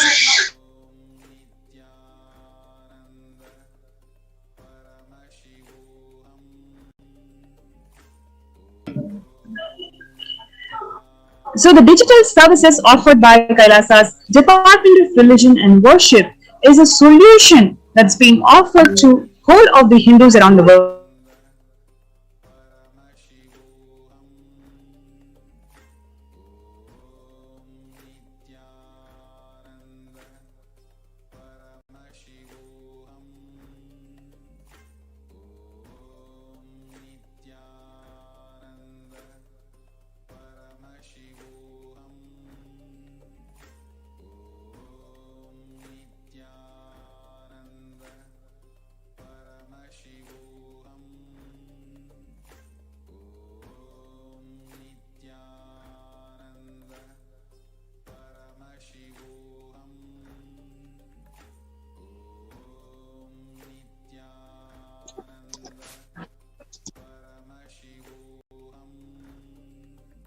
Yes, sorry for the technical glitch, dear viewers.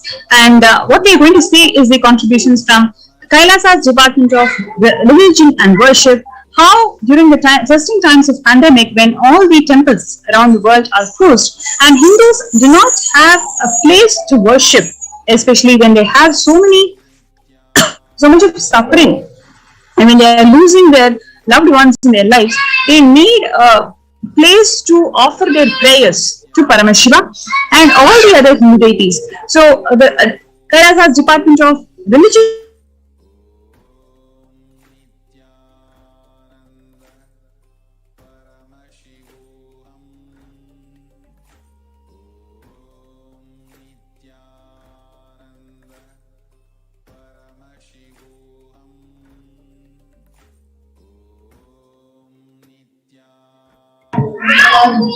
Yes, so what we are seeing now is Nityanandeshwara Paramashiva Devalayam being live on Nityananda.tv, right? So you have this glimpse of the Kalpa Vriksha, where Bhagwan Rama had his enlightenment experience and he revealed the 108 Upanishads was revealed here.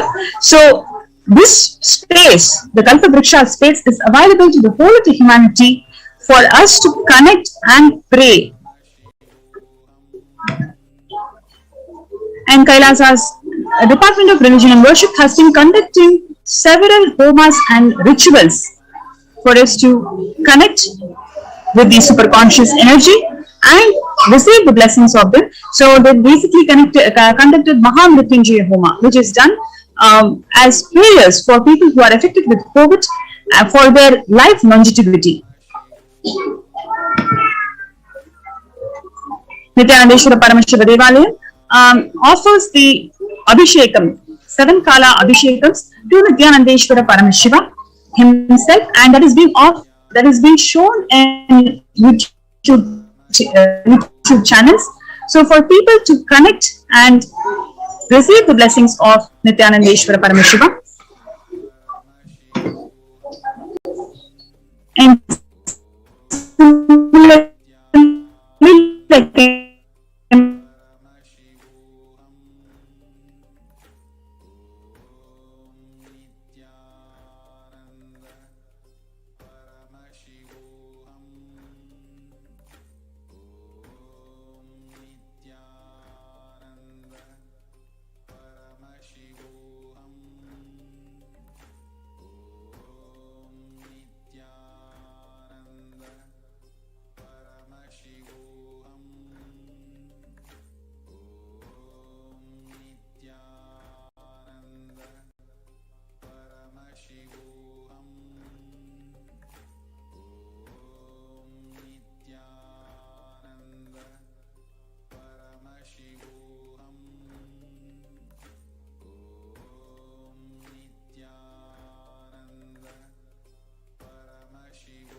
Nityanandam.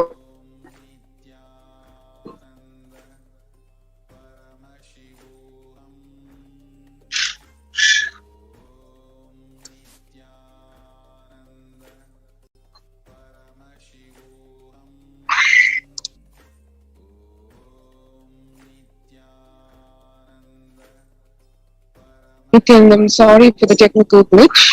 And the next, what we will be looking at is the revelations to the world by Devi Parashakti. Devi on 12th May revealed to the world, I came as Nijavatara. I am blessing you. Listen. People, listen. To do good to all of you, I have taken the form of Nityananda and came down as Nijavatara. People of India, listen, carefully listen. Time after time, Bharatam is Jnana Bhumi, where enlightened beings come. We cannot make Jnana Bhumi as infertile. Enlightened beings have to come, they have to live, it has to flower. Few hypocrites, because they are stuck in delusion. We cannot sacrifice the world. Cosmos cannot be destroyed. The ship I did to save cosmos from being destroyed, that is called Adi Kailasa. The ship I did to protect beings from Pralaya is Adi Kailasa. Because of conspiracy of Drohis and enemies' rule, the captain had to leave the ship. before 12 years, knowing the great deluge that is going to happen, all Aushadhas, by this Guru Purnima, that Jnana Rasavadam, Navapashana, is going to flower. Allow people to come and take dip in Navapashana flower. People, whoever comes and dip in Vaidya Sarovar, they will not have deaths, they will not have corona. Crores and crores of people will come in line. Every day they will come and dip in Anandalingam. Listen well to my words. For India, I made ship as protection. The Nityananda Navapashana Lingam in Vaidya Sarovar. Go to Adi Kailasa. O Indians, listen. All those regretting losing the Nityananda Nijavatara, without confusion and without talking just as lip service, go to Adi Kailasa. Devi went on to reveal on the 13th May, the next day, crores of people will come there looking for help, Navapashana water feast and medicine, to get health and protection and enlightenment. To protect India from the great destruction, I, PARASHAKTI, made this huge ship. Even if captain is not there, ship is there. So one can see, today, when the first world countries are closing their borders, during this massive global emergency, Kailasa is the only nation that has opened its doors to all without exception. And to avail of these unique facilities available at all the de facto spiritual embassies of Kailasa as COVID care protection centers, giving protection in all the levels: physical, mental, psychological, emotional, spiritual, a complete holistic care and protection. You can register now through the link https://kailasa.org/kailasa-care. And as we are registering in this link, let us take a look at what the people who are already in the Adi Kailasa COVID Care Protection Center or the other protection centers, what is it that they are experiencing in this temple dimension? To see the glimpses of the Nityanandeshwara Paramashiva Devalaya, one can see here the various rituals being done in its complete authenticity as per the scriptural injunctions in the Veda Agamas, under the direct guidance and absolute micromanagement down to the last detail, to ensure that the rituals, the homas, the pujas are done exactly as ordained by Paramashiva. One can see here glimpses of Kailasa's Nityanandeshwara Paramashiva Devalayam. Here we can see the Shatru Samhara Trishati Homa being done and performed with the entire Alankaram, the Homa set up, the Ahutis being offered as ordained in the Veda Agamas,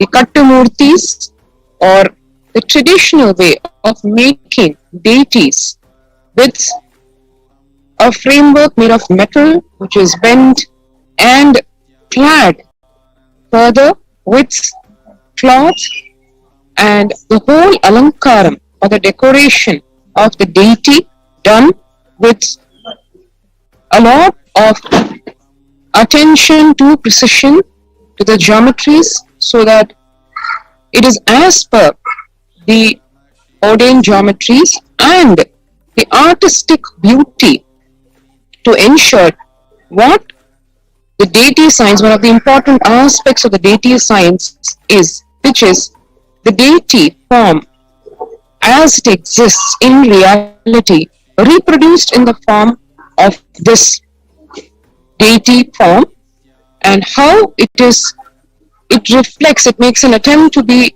reflecting the absolute beauty, grandeur, and the hugeness of what the deity represents, of what the deity stands for, what the deity is in actual life, actual reality, so that all the senses, the eyes getting awed by the grandeur of the deity, the alankaram being so grand, so that the whole mind is absolutely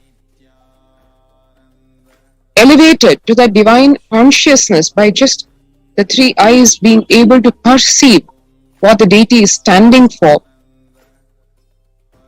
And all the senses engaged, be it the ringing of the bells to engage the ears, the beautiful fragrance engaging the nose, and literally one can touch and feel the deities in all our de facto spiritual embassies of Kailasa's temples. So like this, giving the ultimate experience, taking one to a superconscious level by just experiencing the temples of Kailasa.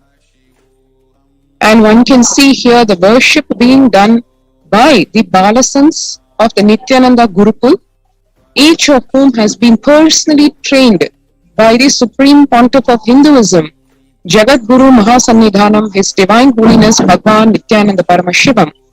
Literally each of them is a tribute to his absolute perseverance, compassion, transmission of knowledge, exactly as the Guru Shishya Parampara in the Sanatana Hindu Dharma, in the Vedic tradition exists, where education is not just rote learning, it is a transmission of the whole knowledge in the form of the Vidya and the initiations by the Guru.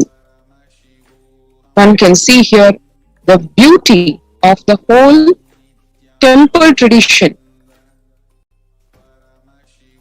The Abhishekam being performed by the Balasans, by the Sannyasis, Brahmacharis, and the rituals, elaborate rituals like the Thirukalyanam or the divine marriage being enacted and performed. And as per the Vedic tradition, the Brahmotsavams, the grand celebrations being celebrated in Adi Kailasa, just like in all the de facto spiritual embassies of Kailasa across the world in all their temples. So having said that, let us take a few seconds to register ourselves at this COVID Care Protection Center link, https://kailasa.org/Kailasa Care. Let's take a few seconds to register, and then we will be eagerly awaiting what the participants who have already registered for and reached the de facto spiritual embassies of Kailasa, especially in Adi Kailasa, have to share about their experience in here.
Welcome back, viewers. And now we have Ma Aishwarya from Chennai, who is going to share her experiences of being part of the COVID Care Protection Center in Adi Kailasa.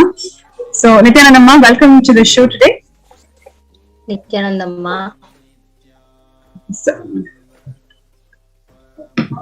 So yes. Yes. So, would you like to introduce yourself? Yeah. Yes. Okay.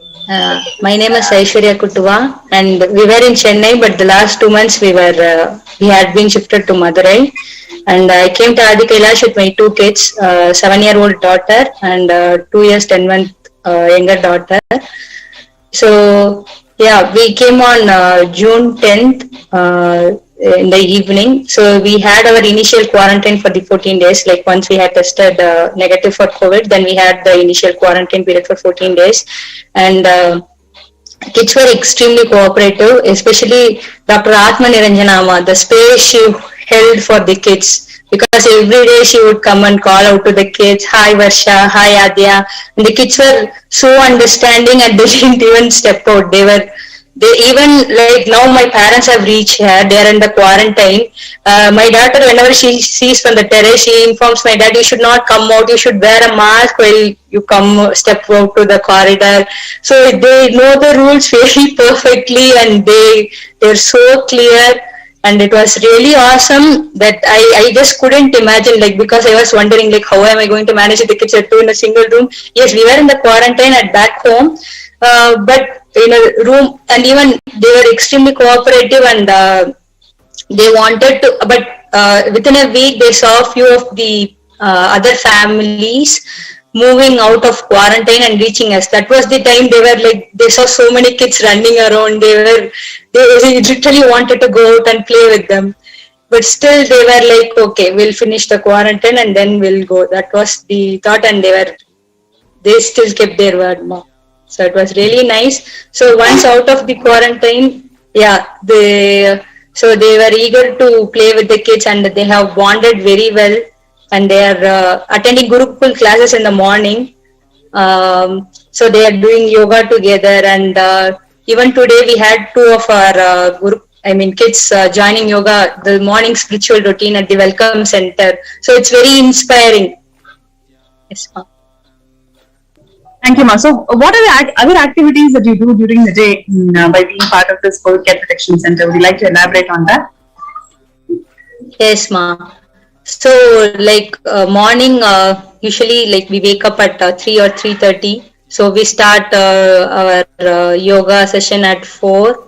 So usually people join at the Welcome Center. So those who are with the kids who are like unable to join at the Welcome Center, we join from the room via Zoom. Then we have a puja routine at 6 o'clock. Then we all eat our breakfast together at the Welcome Center. That was organic, sattvic, vegetarian food. And Swamiji has said, like, every day the food should have like 11 quantity. So every day, like every meal, not just so every day, every meal. So 3 meals, it should have 11 quantity, and so it is very healthy. So then. Yeah, the kids attend the Gurukul session, like 2-hour session in the morning, like 8 to 10.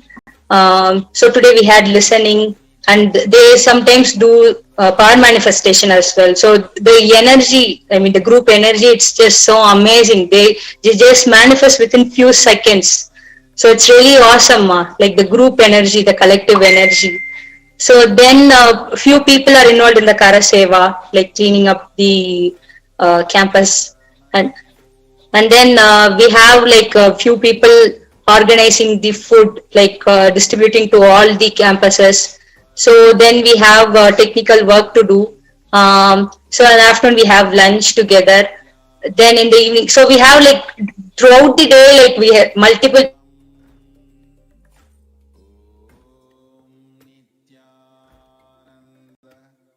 people will be doing different kinds of work. So we are all, so the kids are with different families.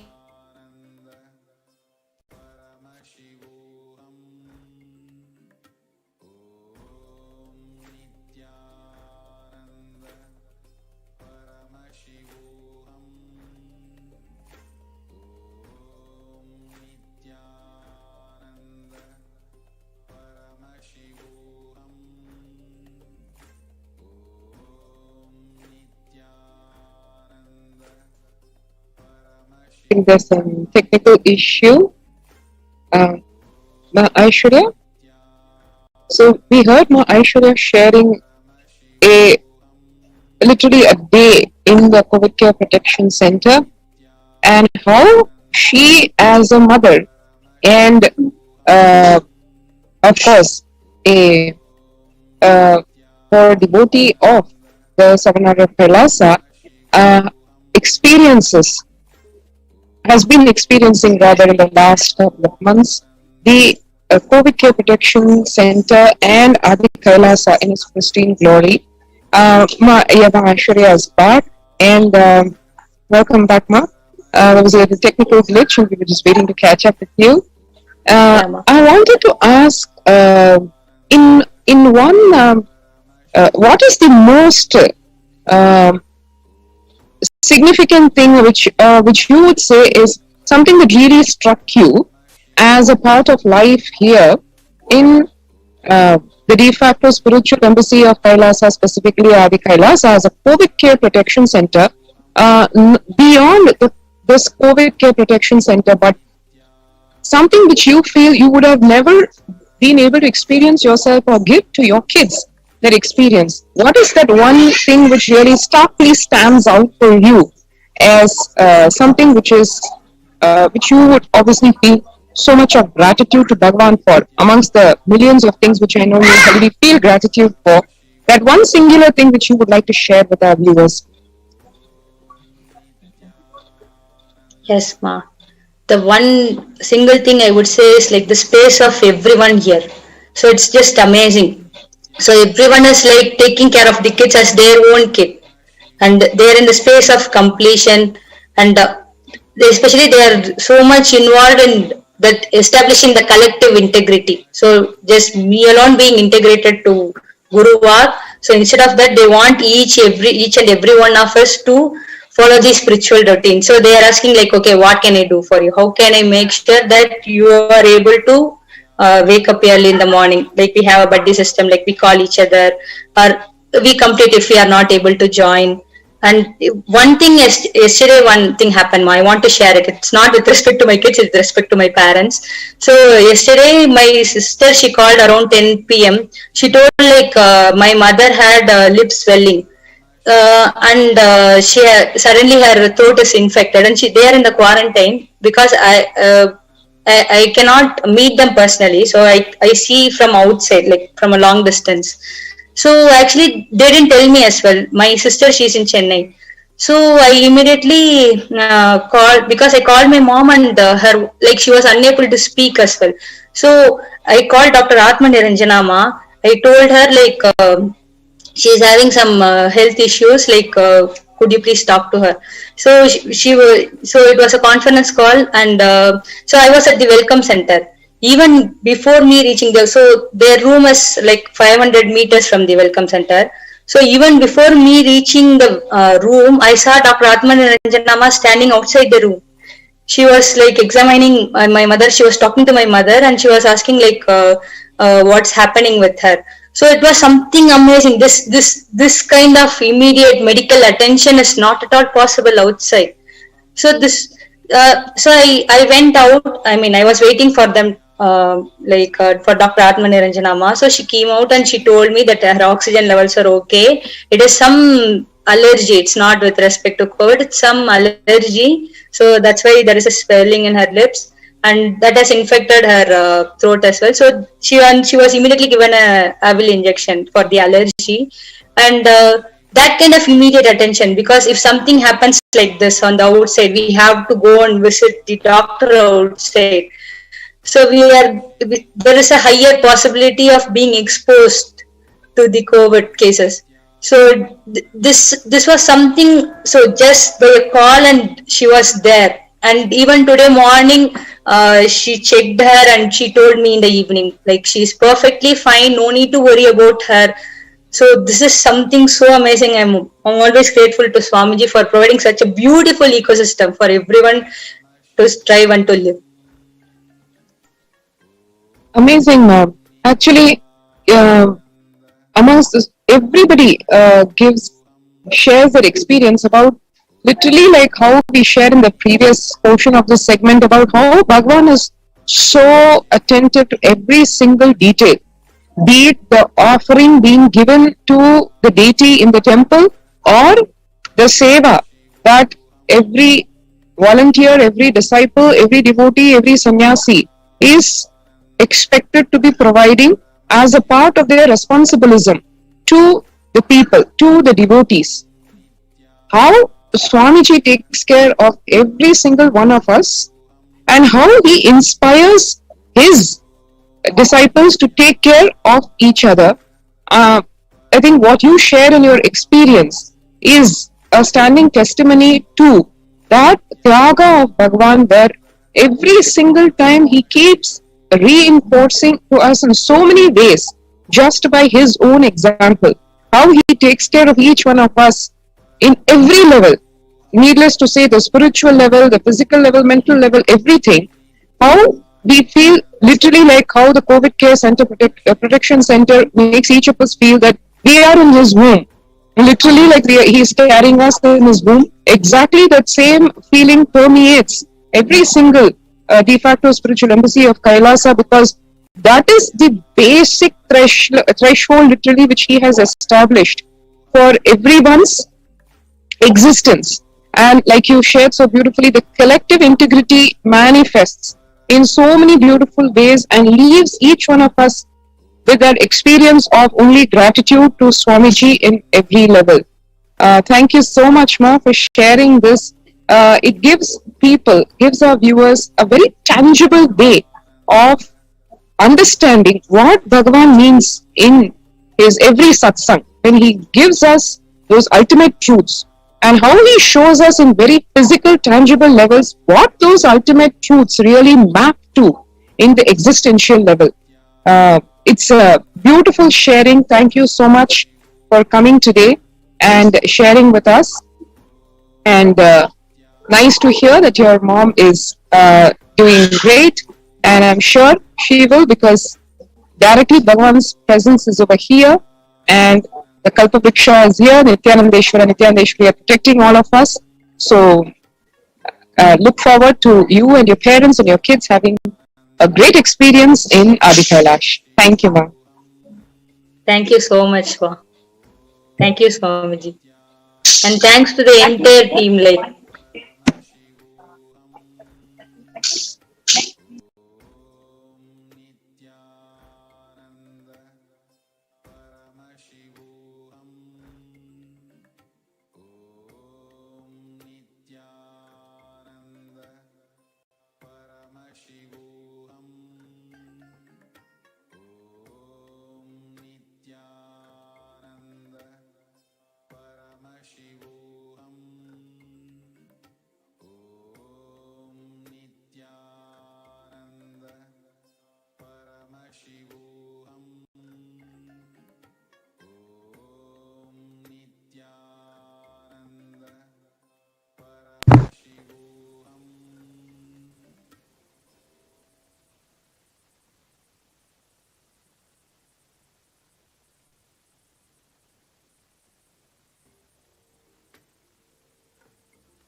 Nityanandam, welcome back to all of the viewers who are joining in with us across the world as we are eagerly awaiting the live Nityananda Satsang and the grace of the presence of the Supreme Pontiff of Hinduism coming up soon with us. Now, in the next segment of today's program, we are going to be continuing the series of segments and explanations, presentations that we have been doing on the persecution against the Supreme Pontiff of Hinduism. Over the last few days, we have been continuously presenting to each and every one of you one of the foremost attacks against the Supreme Pontiff of Hinduism and attacks against Hinduism as a whole. How the ancient heritage of Sanatana Hindu Dharma is directly attacked, and a part of that, the entire ecosystem of these valuable, priceless heritage ecosystems are entirely destroyed and threatened. Heritage is one of the most fundamental aspects of a culture and is what the defining aspect of Sanatana Hindu Dharma as a whole. The ecosystem is so important that the Supreme Pontiff of Hinduism today is spending so much of his time, energy, and pouring out, speaking about the necessity of an ecosystem, of the very heritage sites and the very ecosystems that provide the environment for people to grow and live enlightenment. But when that is attacked, that ecosystem is attacked, destroyed, and the people literally driven out, that is the means of the anti-Hindu militant forces in order to stop and delay the revival of Kailasa and the revival of Sanatana Hindu Dharma as a whole. Today, we are going to be entering into the next part of the series on the immense amount of heritage attacks that Kailasas around India and all over the world have undergone over the last decades of persecution. And before we enter into that segment, I would request each and every one of the viewers once again to take a few minutes today and share the link which is provided in the scroll below. In the scroll below, we have the exact link of where the United Nations has recognized the persecution against the Supreme Pontiff of Hinduism. And after decades of persecution against women and children, against the priests of Kailasa and the priests who are ordained in conducting rituals of Sanatana Hindu Dharma, and the violence against every single Kailashian, and of course, above all, the violence against the Supreme Pontiff of Hinduism. Finally, after decades, the Supreme Pontiff of Hinduism has worked and has given each and every one of us survivors a way, a voice, a platform, where in the United Nations today has recognized the persecution against the Supreme Pontiff of Hinduism. The link below is exactly one of the websites where the Human Rights Commission has recognized and has listed Kailasa among the persecuted communities and persecuted minorities that they have seen and recognized the persecution and the absolute denial of human rights that they have undergone.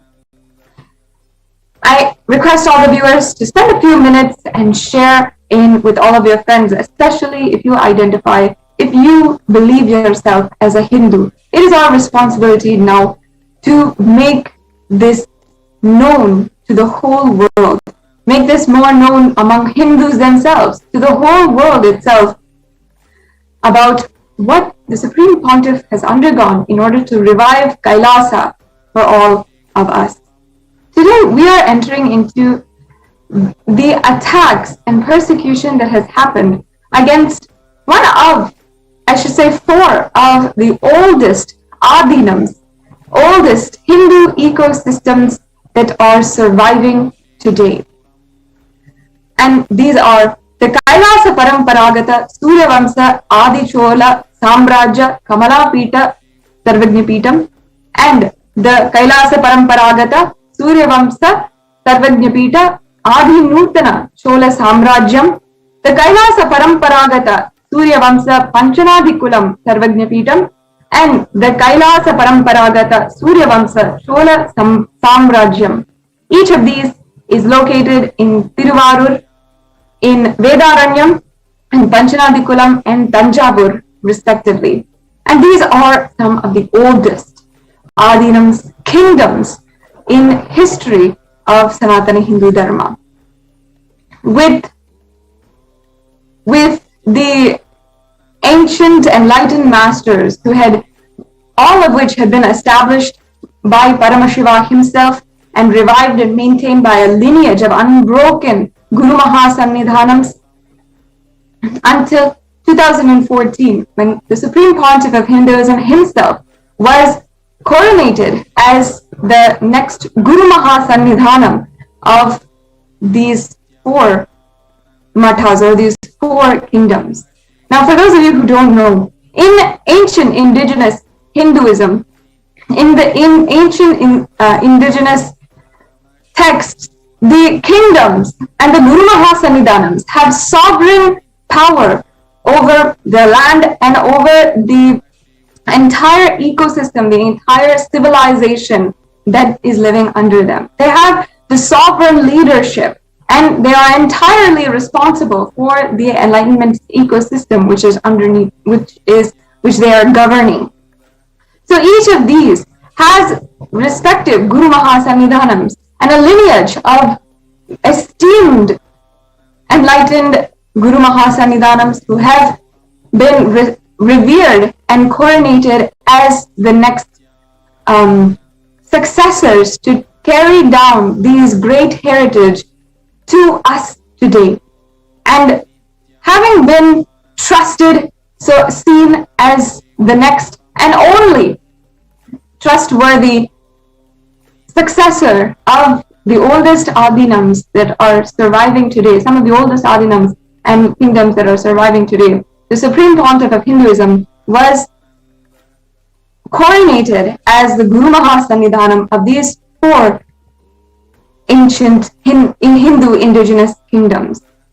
And yet, even though there was a successful coronation of the Supreme Pontiff of Hinduism, and even a court order that the 4 kingdoms were rightfully owned and governed by the Supreme Pontiff of Hinduism, the anti-Hindu militant forces had launched physical attacks against the Adinavasis living there and against the heritage, destroying the heritage there, the physical temple sites, and against even the women who were living there, who were serving, who started the socio-spiritual services upon the coronation of the Supreme Pontiff of Hinduism there, in order to literally make the entire kingdom unsafe for Hindus to live.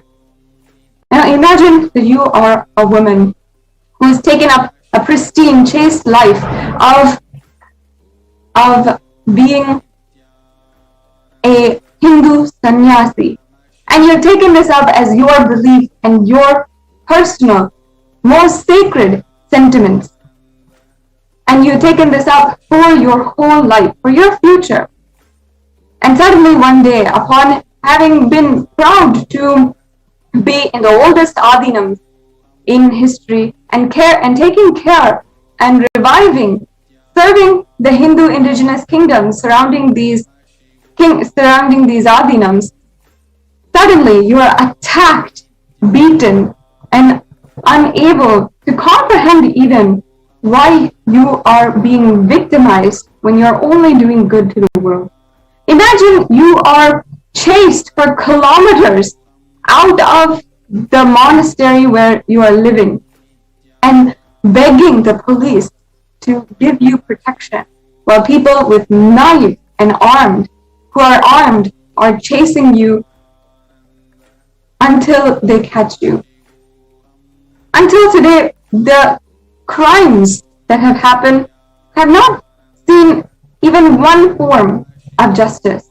But the Supreme Pontiff of Hinduism has continuously been ensuring that some way, in some form, the revival of these ancient Hindu kingdoms is continuing, and the empowerment of each and every one of the proud Hindu monks who took up living this lifestyle and reviving these ancient Hindu kingdoms is seen to be empowered and successful.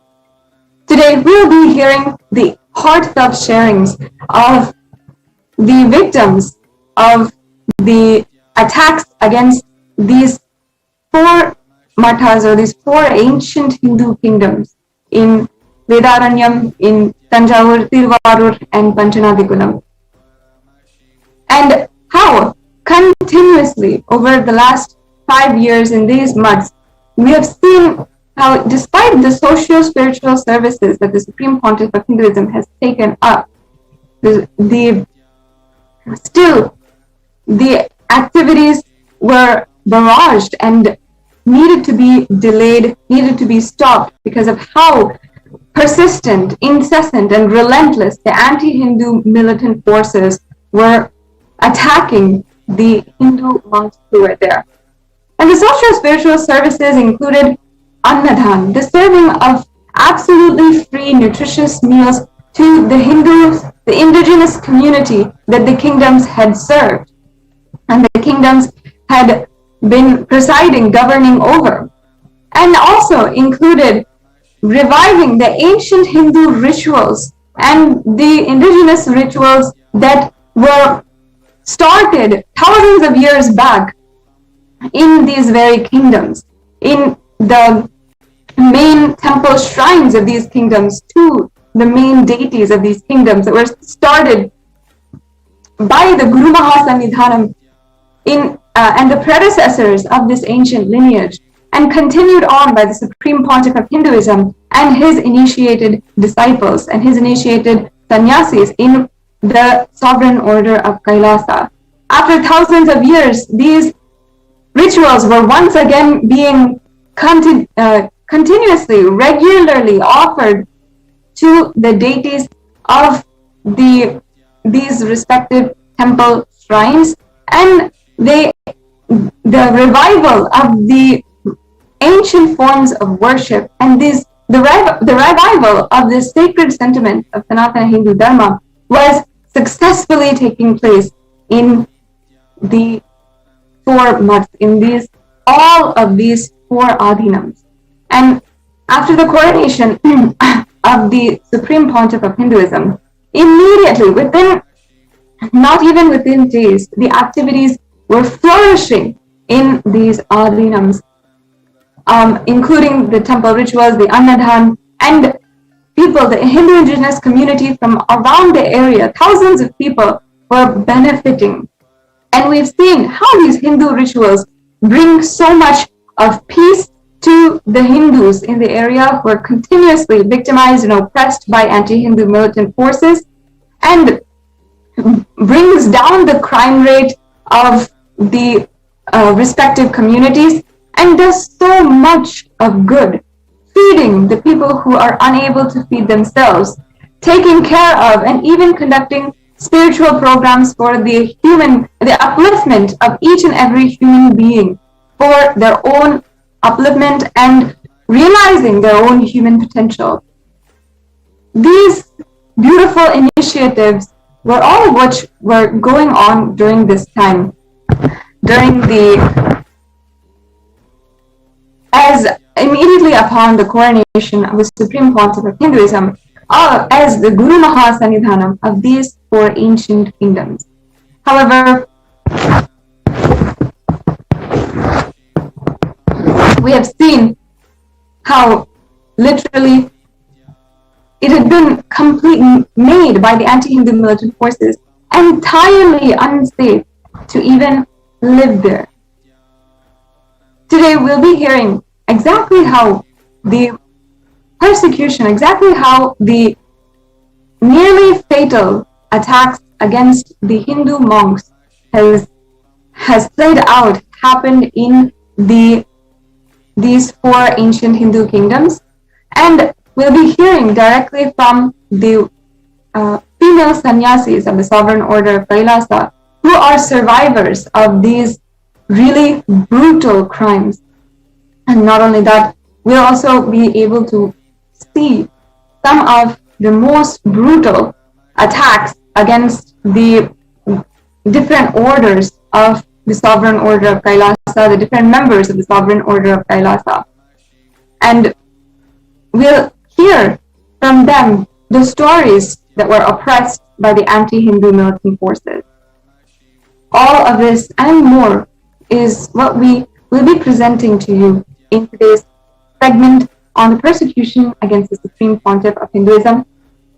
I invite each and every one of you, please take a few minutes to share the link in the scroll below, on how the United Nations has recognized the persecution against the Supreme Pontiff of Hinduism. And you can use the hashtag United Nations has recognized the persecution against SPH, and share in as many platforms as possible. Share with all of your friends, all of your family, and if you feel inspired to do so, share with the people who have an audience in order to bring this to more and more people. Share with the sympathizing Hindus, with the people who are interested in Hinduism, who see the benefit of Hindu teachings, principles, and sacred sentiments for the global peace and for the end of all suffering for humankind. Take a few minutes now and share the link below, and please do share about the persecution against the Supreme Pontiff of Hinduism. And every single day at this time, we are taking a few minutes and on this platform sharing, bringing out the stories of the brave survivors of various attacks against the revival of Kailasa, and ultimately sharing what the Supreme Pontiff of Hinduism has undergone, has sacrificed just in order to revive Kailasa and bring conscious sovereignty to each and every one of us.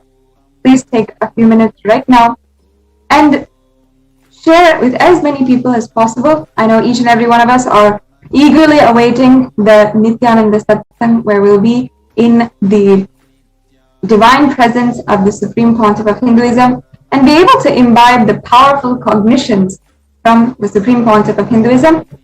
And right now, please take a few minutes to share it with as many people as possible. And we'll be continuing on with the presentation on these 4 ancient indigenous kingdoms today in just a few minutes after a very short break.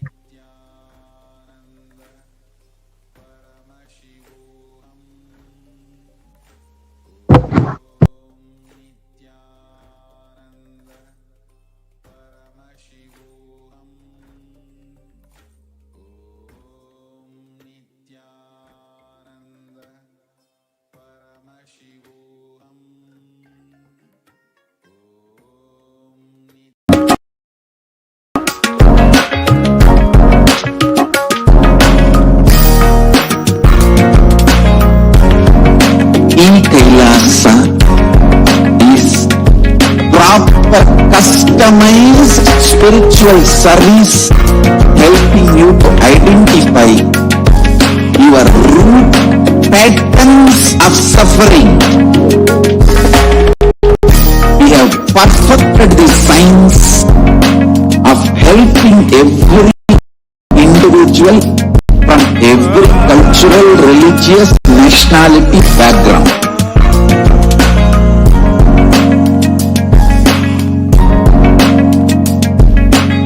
You will have lowest reactionary assumptions, highest awakened response, alive response for life continuously.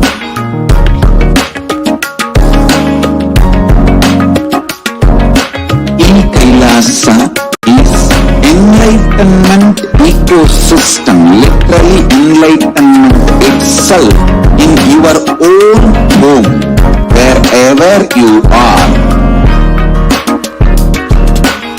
Proper customized spiritual service helping you to complete with your life negativity. Withdrawal from life, self-hatred, self-denial, self-doubt, so much of tiredness, laziness, we can support you, aligning your diet, your attitude, your aptitude, your understanding about life